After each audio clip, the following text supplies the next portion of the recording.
HN ನ್ಯೂಸ್ಗೆ ಸ್ವಾಗತ. ನಾನು ರಾಹುಲ್. ನಾನು ಪ್ರಿಯಾ. ಈಗ ಹೆಡ್ಲೈನ್ಸ್.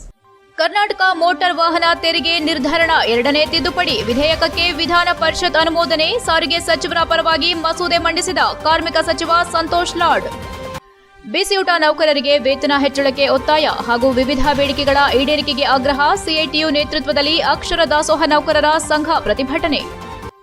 ಅಂಬೇಡ್ಕರ್ ವಿರುದ್ಧ ಕೇಂದ್ರ ಸಚಿವರ ಹೇಳಿಕೆ. ಕೇಂದ್ರ ಗೃಹ ಸಚಿವರ ವಿರುದ್ಧ ಹಾಸನದಲ್ಲಿ ಕಾಂಗ್ರೆಸ್ ಪ್ರತಿಭಟನೆ. ಅಮಿತ್ ಶಾ ಕ್ಷಮೆಯಾಚಿಸಲಿ, ರಾಜೀನಾಮೆ ನೀಡಲಿ. ದೆಹಲಿಯಲ್ಲಿ ಸಂಸದ ಶ್ರೇಯಸ್ ಒತ್ತಾಯ. ವಿಧಾನಸಭೆಯಿಂದ ಅಂಗೀಕೃತಗೊಂಡ ರೂಪದಲ್ಲಿರುವ 2024ನೇ ಸಾಲಿನ ಕರ್ನಾಟಕ ಮೋಟಾರ್ ವಾಹನ ತೆರಿಗೆ ನಿರ್ಧಾರ ಎರಡನೇ ತಿದ್ದುಪಡಿ ವಿಧೇಯಕಕ್ಕೆ ಎಂದು ವಿಧಾನ ಪರಿಷತ್ ಅನುಮೋದನೆ ನೀಡಿದೆ. ಬೆಳಗಾವಿಯ ಸುವರ್ಣಸೌಧದಲ್ಲಿ ನಡೆಯುತ್ತಿರುವ ಚಳಿಗಾಲದ ಅಧಿವೇಶನದಲ್ಲಿ ಸಾರಿಗೆ ಸಚಿವ ರಾಮಲಿಂಗಾರೆಡ್ಡಿ ಅವರ ಪರವಾಗಿ ಕಾರ್ಮಿಕ ಸಚಿವ ಸಂತೋಷ್ ಲಾಡ್ ಅವರು ಮಸೂದೆಯನ್ನ ಮಂಡಿಸಿದರು. ನಂತರ ಮಸೂದೆ ಬಗ್ಗೆ ವಿವರ ನೀಡಿದ ಸಂತೋಷ್ ಲಾಡ್ ಅವರು, ಒಮ್ಮೆ ಮಾತ್ರ ತೆರಿಗೆ ಸಂಗ್ರಹ ಮಾಡಲಾಗುವುದು. ಇದು ಅಸಂಘಟಿತ ಕಾರ್ಮಿಕರಿಗೆ ಸಹಾಯವಾಗಲಿದೆ. ಟ್ರಾನ್ಸ್ಪೋರ್ಟ್ ಬೋರ್ಡ್ ಆಗಲು ಸಚಿವರಾದ ರಾಮಲಿಂಗಾರೆಡ್ಡಿ ಅವರ ಸಹಕಾರ ಸಾಕಷ್ಟಿದೆ. ಸಾರಿಗೆ ವಲಯದಲ್ಲಿ ವಿವಿಧ ಹಂತದಲ್ಲಿ ಕೆಲಸ ಮಾಡುವವರಿಗೆ ಈ ತೆರಿಗೆಯಿಂದ ಸಹಾಯವಾಗಲಿದೆ. ಈ ತೆರಿಗೆಯಿಂದ ಹಲವಾರು ಸಾಮಾಜಿಕ ಸೇವಾ ಸೌಲಭ್ಯಗಳನ್ನು ಒದಗಿಸಲಾಗುವುದು ಎಂದರು. 40 ಲಕ್ಷಕ್ಕೂ ಹೆಚ್ಚು ನೋಂದಾವಣಿಯಾಗಲಿದ್ದಾರೆ ಎಂಬ ನಿರೀಕ್ಷೆಯಿದ್ದು, ಬಹಳಷ್ಟು ವರ್ಷಗಳಿಂದ ಇವರಿಗೆ ಯಾವುದೇ ಸೌಲಭ್ಯ ಇರಲಿಲ್ಲ ಎಂದರು. ಶಾಸಕರಾದ ತಿಪ್ಪೇಸ್ವಾಮಿ, ಐವನ್ ಡಿಸೋಜ, ನವೀನ್, ಬಿಕೆ ಹರಿಪ್ರಸಾದ್, ಎಂ ನಾಗರಾಜ್, ಛಲವಾದಿ ನಾರಾಯಣ ಸ್ವಾಮಿ ಅವರು ಮಸೂದೆ ಬಗ್ಗೆ ವಿವರ ಕೋರಿದರು. ಇದಕ್ಕುತ್ತರಿಸಿದ ಲಾಡ್ ಅವರು, ಟ್ರಾನ್ಸ್ಪೋರ್ಟ್ ಬೋರ್ಡ್ನಿಂದ ತೆರಿಗೆ ಸಂಗ್ರಹ ಮಾಡಿ ಕಾರ್ಮಿಕ ಇಲಾಖೆಗೆ ನೀಡುತ್ತಾರೆ. ಅದರ ಮೂಲಕ ನಾವು ಕಾರ್ಮಿಕರಿಗೆ ಸೇವಾ ಸೌಲಭ್ಯವನ್ನ ನೀಡುತ್ತಿದ್ದೇವೆ. ಮಂಡಳಿ ನಡೆಸಲು ಆದಾಯ ಬೇಕು, ಆದರೂ ಹೆಚ್ಚು ತೆರಿಗೆ ವಿಧಿಸುತ್ತಿಲ್ಲ. ಈಗ ಎಲ್ಲದರ ಮೇಲೆ ಜಿಎಸ್ಟಿ ವಿಧಿಸಲಾಗುತ್ತಿದ್ದು, ಅಂತಹುದರಲ್ಲಿ ಈ ತೆರಿಗೆ ಹೆಚ್ಚು ಹೊರೆಯಾಗೋದಿಲ್ಲ. ಸಾರಿಗೆ ವಲಯದ ಎಲ್ಲಾ ಕಾರ್ಮಿಕರು ಈ 3 ಮಸೂದೆ ವ್ಯಾಪ್ತಿಗೆ ಬರ್ತಾರೆ. ಅವರಿಗೆ ಸೌಲಭ್ಯ ಸಿಗಬೇಕೆಂಬುದು ನಮ್ಮ ಉದ್ದೇಶವಾಗಿದೆ ಎಂದರು. HN news Hassan. ಇದರಲ್ಲಿ ವಿಶೇಷವಾಗಿ ಸದನ ಗಮನಕ್ಕೆ ತರಬೇಕಂದ್ರೆ ಈ ಸ್ಕೀಮ್ಗಳಲ್ಲಿ ಅಂಡರ್ ದಿಸ್ ಸ್ಕೀಮ್ ದುಡ್ಡು ಇದಕ್ಕಾಗಿ this money will be use only for the scheme drivers, conductors, cleaners, station staff, way checking staff, booking clerks, cash clerks, department ಮಾಡ್ತಕ್ಕಂಥ clerks, time keepers, watchman, attendants, workers working in the tyre assembly and uncoupling units ಆಗಿರ್ಬೋದು, motor garage, loading and unloading workers, puncture repair, shops, wheel balancing and alignment units, water cleaning units, automobile body building units, ಈ ಥರ ಏನು transport related ಯಾರು workers ಇದ್ದಾರೆ ಈ cess collect ಆಗಿ ಇವ್ರಿಗೆ ಮಾತ್ರ ಉಪಯೋಗ ಆಗ್ತಕ್ಕಂಥ ಬಿಲ್ ಇದೆ. ದಯವಿಟ್ಟು ತಮಗೆ ಕಳ್ಕಳಿ ಮನವಿ ಮಾಡ್ಕೊಳ್ತೀನಿ. ಅದು ಆಲ್ ಸೋಷಿಯಲ್ ವೆಲ್ಫೇರ್ ಸ್ಕೀಮ್ಗಳು ಅವರಿಗೆ ಈ ದುಡ್ಡು ಕಲೆಕ್ಟ್ ಆದಮೇಲೆ ಸೋಷಿಯಲ್ ವೆಲ್ಫೇರ್ ಸೆಕ್ಯೂರಿಟಿ, ಅವರಿಗೆ ಏನನ್ನ ನಿಧನ ಆದರೆ, ಆಕ್ಸಿಡೆಂಟ್ ಆದರೆ, ಮಕ್ಕಳಿಗೆ ಅದೆಷ್ಟು ದುಡ್ಡು ಕಲೆಕ್ಟ್ ಆಗುತ್ತೆ based on to the money what we get collected, the number of programmes can be made. I personally feel that will be collecting around 150 crores ವರೆಗೆ ಸಿಗ್ಬೋದು ಅಂತ ನನ್ನಿರ್ತಕ್ಕಂಥ ಅಂದಾಜಿದೆ. ಸುಮಾರು ಇದರಲ್ಲಿ 40 ಲಕ್ಷಕ್ಕೂ ಹೆಚ್ಚು ಜನ ಇದರಲ್ಲಿ ರಿಜಿಸ್ಟರ್ ಆಗ್ತಕ್ಕಂಥ ಸಾಧ್ಯತೆ ಇದೆ. ಯಾಕಂದ್ರೆ ಅಷ್ಟು ಜನ ಈ ಇಲಾಖೆಯಲ್ಲಿ ಕೆಲಸ ಮಾಡ್ತಕ್ಕಂಥದ್ದಾರೆ. ಇದರಿಂದ ಈ ಅನ್ಆರ್ಗನೈಸ್ ಸೆಕ್ಟರ್ನಲ್ಲಿ ಏನು ಬಹಳ ಜನ ಆಟೋ ರಿಕ್ಷಾ ಡ್ರೈವರ್ಸ್ ಇರ್ಬೋದು, 407 ಡ್ರೈವರ್ಸ್ಗಳು ಇರ್ಬೋದು, ಪಂಚರ್ ಆಗ್ತಕ್ಕಂಥವ್ರು, ಗ್ಯಾರೇಜ್ನಲ್ಲಿ ಕೆಲಸ ಮಾಡ್ತಕ್ಕಂಥವ್ರು, ಇಂಥ ಬಹಳಷ್ಟು ವರ್ಷಗಳಿಂದ ಇವ್ರಿಗೆ ಯಾವ ರೀತಿಯಾದಂಥ ಇವರಿಗೆ ಸೋಷಿಯಲ್ ಸೆಕ್ಯೂರಿಟಿ ಸ್ಕೀಮ್ಸ್ ಆಗಿರಲಿ, ಸೋಷಿಯಲ್ ವೆಲ್ಫೇರ್ ರಿಫಾರ್ಮ್ಸ್ ಮಾಡ್ಲಿಕ್ಕೆ ಆಗಲಿಲ್ಲ. ಈ ಬಿಲ್ ಮುಖಾಂತರ ಈ ಥರ ದುಡ್ಡು ಕೊಡೋದ್ರಿಂದ ಈ ದುಡ್ಡು ನಮಗೆ unorganised sector transport board collect ಆಗೋದ್ರಿಂದ ಇವರಿಗೆ ಅನುಕೂಲ ಆಗುತ್ತೆ. ತಮ್ಮ ಸದನಕ್ಕೆ ನಾನು ಮನವಿಯನ್ನು ಮಾಡ್ಕೊಳ್ತೀನಿ, ದಯಮಾಡಿ ಈ ಬಿಲ್ಲಿಗೆ ತಾವು ಅನುಮೋದನೆ ಮಾಡಬೇಕು. ಬಿಸಿಯೂಟ ನೌಕರರಿಗೆ ವೇತನದ ಹೆಚ್ಚಳ ಹಾಗೂ ವಿವಿಧ ಬೇಡಿಕೆಗಳ ಈಡೇರಿಕೆಗೆ ಒತ್ತಾಯಿಸಿ ಸಿಐಟಿಯು ನೇತೃತ್ವದಲ್ಲಿ ರಾಜ್ಯ ಅಕ್ಷರ ದಾಸೋಹ ನೌಕರರ ಸಂಘದ ಜಿಲ್ಲಾ ಸಮಿತಿಯಿಂದ ಪ್ರತಿಭಟನೆಯನ್ನು ನಡೆಸಿ ಹಾಸನ ಜಿಲ್ಲಾ ಪಂಚಾಯತ್ಗೆ ಮನವಿಯನ್ನು ಸಲ್ಲಿಸಿದರು. ಹಾಸನ ನಗರದ ಹೇಮಾವತಿ ಪ್ರತಿಮೆ ಬಳಿಯಿಂದ ಹೊರಟ ಪ್ರತಿಭಟನಾ ಮೆರವಣಿಗೆಯು ಎನ್ಆರ್ ವೃತ್ತದ ಮೂಲಕ ಜಿಲ್ಲಾ ಪಂಚಾಯತ್ ಆವರಣಕ್ಕೆ ಬಂದ ಅವರು ಇದೇ ವೇಳೆ ಸಿಐಟಿಯು ಜಿಲ್ಲಾಧ್ಯಕ್ಷ ಧರ್ಮೇಶ್ ಮತ್ತು ಜಿಲ್ಲಾ ಪ್ರಧಾನ ಕಾರ್ಯದರ್ಶಿ ಅರವಿಂದ್ ಮಾತನಾಡಿ, ಮಧ್ಯಾಹ್ನದ ಬಿಸಿಯೂಟ ಯೋಜನೆ ಪ್ರಾರಂಭವಾಗಿ 24 ವರ್ಷಗಳು ಕಳೆಯುತ್ತಿದ್ದು, ಲಕ್ಷಾಂತರ ಮಕ್ಕಳಿಗೆ ಹಾಲು ನೀಡಿ, ಶಾಲಾ ಸ್ವಚ್ಛತೆ ಮಾಡಿ, ಬಿಸಿ ಬಿಸಿ ಆಹಾರ ನೀಡಿ, ಶಾಲೆಯಲ್ಲಿ ನೀಡುವ ದಿನನಿತ್ಯದ ಎಲ್ಲ ಕೆಲಸ ಮಾಡಿ, ಶೈಕ್ಷಣಿಕ ಆಸಕ್ತಿ ಮೂಡಿಸುವಲ್ಲಿ ತಾಯ್ತನದ ಪ್ರೀತಿ ನೀಡುವ ಪರಿಶ್ರಮದ ಕೆಲಸವಾಗಿದೆ. ಪ್ರತಿಯೊಂದು ಮಗುವು ಶಿಕ್ಷಣ ಕಲಿಯಬೇಕೆಂಬ ಮಹತ್ವದ ಉದ್ದೇಶದಿಂದ 1968ರಲ್ಲಿ ಮೊದಲ ಶಿಕ್ಷಣ ನೀತಿ ಜಾರಿಗೆ ಬಂದಿದೆ. ಇದರ ಕರ್ತವ್ಯದ ಭಾಗವಾಗಿ ಬಿಸಿಯೂಟ ನೀಡುವ ಮೂಲಕ ಜಾರಿಯಲ್ಲಿದೆ. ದೇಶದ ಅಭಿವೃದ್ಧಿಗೆ ಪೂರಕವಾದ ಮಕ್ಕಳ ಅಪೌಷ್ಟಿಕತೆಯನ್ನು ಹೋಗಲಾಡಿಸಿ ಏಕಾಗ್ರತೆಯಿಂದ ಶಿಕ್ಷಣ ಪಡೆಯಲು ಅರ್ಧದಲ್ಲಿ ಶಾಲೆ ಬಿಡೋ ಕ್ರಮ ನಿಲ್ಲಿಸಲು ಮಧ್ಯಾಹ್ನದ ಉಪಹಾರ ಯೋಜನೆಯನ್ನ ಅಂದಿನಿಂದ ಇಂದಿನವರೆಗೂ ಸಮಗ್ರವಾಗಿ ನಡೆಸಿಕೊಂಡು ಬಂದಿದೆ ಎಂದರು. ಈ ಯೋಜನೆ ದೇಶದ ಮಹತ್ವದ ಯೋಜನೆಯಾಗಿ ದೇಶಾದ್ಯಂತ ಮುಂದುವರೆದಿದೆ. ಈ ಯೋಜನೆಯ ಮಹತ್ವವನ್ನು ಅರಿತು ಉತ್ತರ ಪ್ರದೇಶ ಮತ್ತು ಪಂಜಾಬ್ ರಾಜ್ಯದಲ್ಲಿ ಮಾನ್ಯ ಹೈಕೋರ್ಟ್ ವರ್ಷದ 12 ತಿಂಗಳು ಕೆಲಸ ಹಾಗೂ ಕನಿಷ್ಠ ಕೂಲಿ ನೀಡಲು ಆದೇಶಿಸಿದೆ. ರಾಜ್ಯದ ಅಭಿವೃದ್ಧಿಗಾಗಿ ಎಲ್ಲಾ ವರ್ಗದ ಜನರಿಗೆ ನ್ಯಾಯ ನೀಡುವ ಹೊಸ ಭರವಸೆ ನೀಡಲು ಬಂದಿರುವ ಸಿದ್ದರಾಮಯ್ಯ ಅವರ ಸರ್ಕಾರವು ರಾಜ್ಯದಲ್ಲಿ ಈ ಯೋಜನೆ ಅಭಿವೃದ್ಧಿಗೆ ದುಡಿಯುತ್ತಿರುವ 1,18,000 ಬಡ ಮಹಿಳೆಯರು ಸ್ವಾವಲಂಬಿಯಾಗಿ ಬದುಕಲು ಕೂಡಲೇ ವೇತನ ಹೆಚ್ಚಳ ಮಾಡಲು ಮುಂದಾಗಬೇಕೆಂದು ಕೋರಿದರು. ಇದೇ ವೇಳೆ ಪ್ರತಿಭಟನೆ ನೇತೃತ್ವವನ್ನು ಸಂಘಟನೆ ಅಧ್ಯಕ್ಷೆ ಎಂಬಿ ಪುಷ್ಪಾ, ಕಾರ್ಯಾಧ್ಯಕ್ಷೆ ಜಿವಿ ಉಷಾ, ಜಿಲ್ಲಾ ಉಪಾಧ್ಯಕ್ಷೆ ಯಶೋಧ, ಮೀನಾಕ್ಷಿ, ಕಾರ್ಯದರ್ಶಿಗಳಾದ ಚೆನ್ನಮ್ಮ, ಸೌಮ್ಯ, ಜಿಲ್ಲಾ ಮುಖಂಡರಾದ ಕಸ್ತೂರಿ, ಲೋಲಾಕ್ಷಿ, ಉಷಾ, ಮಂಜುಳಾ, ಸಾವಿತ್ರಿ, ಸುಮಿತ್ರಾ, ಕಮಲಾ, ಜಿಕೆ ಶೋಭಾ, ನಾಜಿರಾಬಾನು, ಜ್ಯೋತಿ, ಸುಮಾಬಾಯಿ, ಹೇಮಾವತಿ ಇನ್ನಿತರರು ಭಾಗವಹಿಸಿದ್ರು. HCN news Haasan. ನೌಕರರಿಗೆ 2023 ಚುನಾವಣಾ ಸಂದರ್ಭದಲ್ಲಿ ಏನು ಘೋಷಣೆ ಮಾಡಿದ್ದಾರೆ, 1,000 ರೂಪಾಯಿ ಹಣ ಕೂಡಲೇ ಬಿಡುಗಡೆ ಮಾಡಿ ಆದೇಶ ಮಾಡಬೇಕು. ಮತ್ತೆ ಬಿಸಿಯೂಟ ನೌಕರರಿಗೆ 26,000 ಕನಿಷ್ಠ ವೇತನವನ್ನು ನಿಗದಿ ಮಾಡಬೇಕು. ಸಾಧೀನವಾರು ಜಂಟಿ ಖಾತೆಯನ್ನು ಇನ್ನಂತೆ ಬದಲಾವಣೆ ಮಾಡಬೇಕು. ಮತ್ತೆ ಯಾರೆಲ್ಲ ಬಿಸಿಯೂಟ ನೌಕರರು ನಿವೃತ್ತಿ ಆಗ್ತಾ ಇದ್ದಾರೆ, ಇಲ್ಲಿವರೆಗೆ ಇಡೀ ರಾಜ್ಯಾದ್ಯಂತ 12,000 ಜನ ನಿವೃತ್ತಿ ಆಗಿದ್ದಾರೆ. ಅವರಿಗೆ ಇಡಿಗಂಟನ್ನ ಏನು ಘೋಷಣೆ ಮಾಡಿದ್ದಾರೆ 30,000 ರೂಪಾಯಿ ಮತ್ತೆ 40,000 ರೂಪಾಯಿ, ಅದನ್ನ ಶಿಕ್ಷಣ ಇಲಾಖೆ ಕೂಡಲೇ ಆದೇಶ ಮಾಡಿ ಅದನ್ನ ಜಾರಿ ಮಾಡಬೇಕು ಅಂತ ಒತ್ತಾಯವನ್ನ ಮಾಡ್ತಾ ಇದ್ದೀವಿ. ಹಾಗೆ ಯಾರೆಲ್ಲ ಬಿಸಿಯೂಟ ನೌಕರರು ಮರಣ ಹೊಂದ್ತಾರೆ ಅವರಿಗೆ 25 ಲಕ್ಷ ಪರಿಹಾರವನ್ನು ಕೊಡಬೇಕು. ಮತ್ತೆ ಬಿಸಿಯೂಟವನ್ನ ಯಾವುದೇ ಸ್ವರೂಪದ ಖಾಸಗೀಕರಣವನ್ನ ಮಾಡಬಾರ್ದು. ಮತ್ತೆ ಈಗ ನಡೀತಾ ಇರ್ತಕ್ಕಂಥ ಚಳಿಗಾಲದ ಅಧಿವೇಶನದಲ್ಲಿ ಬಿಸಿಯೂಟ ನೌಕರರಿಗೆ ಸಂಬಳಕ್ಕಾಗಿ ಕೇಂದ್ರ ಹಾಗೂ ಮತ್ತೆ ರಾಜ್ಯ ಸರ್ಕಾರಗಳು ಹೆಚ್ಚಿನ ಹಣವನ್ನ ತೆಗೆದಿಡಬೇಕು ಅಂತ ಹೇಳಿ ಕೂಡ ಒತ್ತಾಯವನ್ನ ಮಾಡ್ತಾ ಇದ್ದೀವಿ. ಮತ್ತೆ ಹಾಜರಾತಿ ಆಧಾರದಲ್ಲಿ ಬಿಸಿಯೂಟ ನೌಕರರಿಗೆ ತೆಗೆದಾಕ್ತಾ ಇದ್ದಾರೆ, ಅದನ್ನ ಕೂಡಲೇ ನಿಲ್ಲಿಸಬೇಕು. ಮತ್ತೆ ಈ ಯಾಕೆ ಬದುಕ್ತಾ ಇದ್ದಾರೆ, ಕಾರ್ಮಿಕರ ಬದುಕಿನ ಪರಿಸ್ಥಿತಿ ಏನಿದೆ, ರೈತರ ಪರಿಸ್ಥಿತಿ ಏನಿದೆ, ದಲಿತರ ಪರಿಸ್ಥಿತಿ ಏನಿದೆ ಅನ್ನೋ ಬಗ್ಗೆ ಯಾವ ಸರ್ಕಾರಗಳಾಗ್ಲಿ ಅಥವಾ ಯಾವ ಸಂಸತ್ತಾಗ್ಲಿ ವಿಧಾನಸಭೆ ಚರ್ಚೆ ಆಗ್ತಾ ಇಲ್ಲ. ಅದಕ್ಕೆ CITU ರಾಜ್ಯ ಸಮಿತಿ ಕಳೆದ 3 ದಿನಗಳಿಂದ ಈ ರಾಜ್ಯದ ಕಾರ್ಮಿಕರ ಪರಿಸ್ಥಿತಿ ಏನಿದೆ, ಕಾರ್ಮಿಕರ ಬೇಡಿಕೆಗಳು ಏನಿದೆ, ರೈತರ ಬೇಡಿಕೆಗಳು ಏನಿದೆ, ದಲಿತರ ಬೇಡಿಕೆಗಳು ಏನಿದೆ ಅನ್ನೋದನ್ನ ಚರ್ಚೆ ಮಾಡಬೇಕು ಅನ್ನೋ ಒತ್ತಾಯ ಮಾಡಲಿಕ್ಕೋಸ್ಕರ 3 ದಿವಸ ಪ್ರತಿಭಟನೆ ಮಾಡ್ತಾ ಇದ್ದೀವಿ. ಸಂವಿಧಾನ ಶಿಲ್ಪಿ ಡಾಕ್ಟರ್ ಬಿಆರ್ ಅಂಬೇಡ್ಕರ್ ಅವರ ಬಗ್ಗೆ ಕೇಂದ್ರ ಗೃಹ ಸಚಿವ ಅಮಿತ್ ಶಾ ಅವರು ಅವಮಾನಕರ ರೀತಿ ಮಾತನಾಡಿರುವುದನ್ನು ಖಂಡಿಸಿ ಹಾಗೂ ರಾಜೀನಾಮೆಗೆ ಆಗ್ರಹಿಸಿ ಸಂಸತ್ ಭವನದ ಎದುರು ಕಾಂಗ್ರೆಸ್ ಹಾಗೂ ಎನ್ಡಿಎ ಮೈತ್ರಿಕೂಟದ ವಿವಿಧ ಪಕ್ಷಗಳ ಸಂಸದರು ಪ್ರತಿಭಟನೆ ನಡೆಸಿದರು.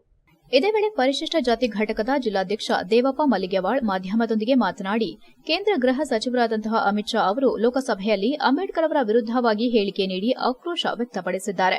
ಅವರ ಅಂತರಂಗದಲ್ಲಿ ಇರೋದನ್ನ ಬಹಿರಂಗವಾಗಿ ಹೇಳೋ ಮೂಲಕ ನಾವು ಕೋಮುವಾದಿಗಳು, ಮನುವಾದಿಗಳು ಎಂಬುದನ್ನು ಲೋಕಸಭೆಯಲ್ಲಿ ಪ್ರಸ್ತುತಪಡಿಸಿದ್ದಾರೆ ಎಂದು ಆಕ್ರೋಶ ವ್ಯಕ್ತಪಡಿಸಿದರು. 3% ಇರುವಂತಹ ಅಲ್ಪಸಂಖ್ಯಾತರು 97% ಇರುವ ಬಹುಸಂಖ್ಯಾತರೇನಿದ್ದಾರೆ, ಮುಂದಿನ ದಿನಗಳಲ್ಲಿ ಈ ತರಹವಾದ ಹೇಳಿಕೆಗಳನ್ನು ಅಮಿತ್ ಶಾ ಆಗಲಿ ಅವರ ಕೇಂದ್ರದ ಸಂಪುಟದ ಸಚಿವರಾಗಲಿ ಇಂತಹ ಹೇಳಿಕೆ ಕೊಟ್ಟರೆ ಮುಂದೆ ರಕ್ತಪಾತವಾಗುತ್ತದೆ ಎಂದು ಎಚ್ಚರಿಸಿದರು. ಬಹುಸಂಖ್ಯಾತ ಏನಿದ್ದೀವಿ, ನಾವುಗಳೆಲ್ಲ ಒಟ್ಟಾಗಿ ಕೋಮುವಾದಿ ಸರ್ಕಾರವನ್ನ, ಮನುವಾದಿ ಸರ್ಕಾರವನ್ನ ತೊಲಗಿಸುವುದಕ್ಕೆ ಕಟಿಬದ್ದವಾಗಿ ನಿಂತಿದ್ದೇವೆ ಎಂದರು. ಕೂಡಲೇ ಗೃಹ ಸಚಿವ ಅಮಿತ್ ಶಾ ಇಂತಹ ಹೇಳಿಕೆಯನ್ನ ವಾಪಸ್ ಪಡೆಯಬೇಕು. ಪ್ರಧಾನಿ ಮೋದಿಯವರು ಮತ್ತು ರಾಷ್ಟ್ರಪತಿಗಳು ಅಮಿತ್ ಶಾ ಅವರನ್ನ ಸಂಪುಟದಿಂದ ವಜಾಗೊಳಿಸಬೇಕೆಂದು ಆಗ್ರಹಿಸಿದರು. ಪ್ರತಿಭಟನೆಯಲ್ಲಿ ಕಾಂಗ್ರೆಸ್ ಮುಖಂಡರಾದ ರಾಮಚಂದ್ರ, ಮಂಜುನಾಥ ಶರ್ಮಾ, ಅಶೋಕ್, ಶೇಖರಪ್ಪ, ಕುಮಾರ್, ಅಶ್ರು ಇತರರು ಉಪಸ್ಥಿತರಿದ್ದರು. HCN news Hassan. HCN ನ್ಯೂಸ್ನಲ್ಲಿ ಈಗೊಂದು ಸಣ್ಣ ವಿರಾಮ. ನಿಮ್ಮ ಕನಸಿನ ಮನೆಯನ್ನು ನನಸಾಗಿಸಿಕೊಳ್ಳಲು ಇಲ್ಲಿದೆ ಸುವರ್ಣಾವಕಾಶ. ಹಾಸನದ ಜನತೆಗೊಂದು ಸಂತಸದ ಸುದ್ದಿ. Hassan district consulting civil engineers and architects association ಇವರ ವತಿಯಿಂದ ಆಯೋಜಿಸಿರುವ ಬಿಲ್ಟೆಕ್ 2024 ಬೃಹತ್ ವಸ್ತು ಪ್ರದರ್ಶನ ಇದೇ ಡಿಸೆಂಬರ್ 20, 21 ಹಾಗೂ 22ರವರೆಗೆ ಕೇವಲ 3 ದಿನಗಳು ಮಾತ್ರ. ರಾಷ್ಟ್ರೀಯ ಹಾಗೂ ಅಂತಾರಾಷ್ಟ್ರೀಯ ಮಟ್ಟದ ಉತ್ಪಾದಕರಿಂದ ಕಟ್ಟಡ ಸಾಮಗ್ರಿಗಳು, ಗೃಹಾಲಂಕಾರ ವಸ್ತುಗಳು ಮತ್ತು ಪೀಠೋಪಕರಣಗಳ ಬೃಹತ್ ವಸ್ತು ಪ್ರದರ್ಶನ.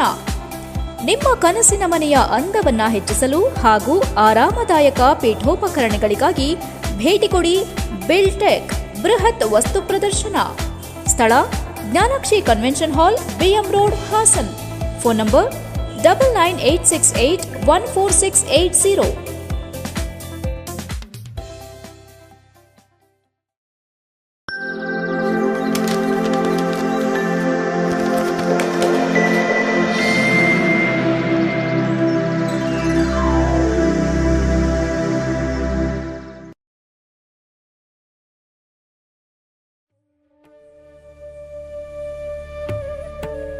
ಹಾಸನ ನಗರದಲ್ಲಿ ನಾಟಕಗಳ ಪ್ರದರ್ಶನ ಶಿವಸಂಚಾರ.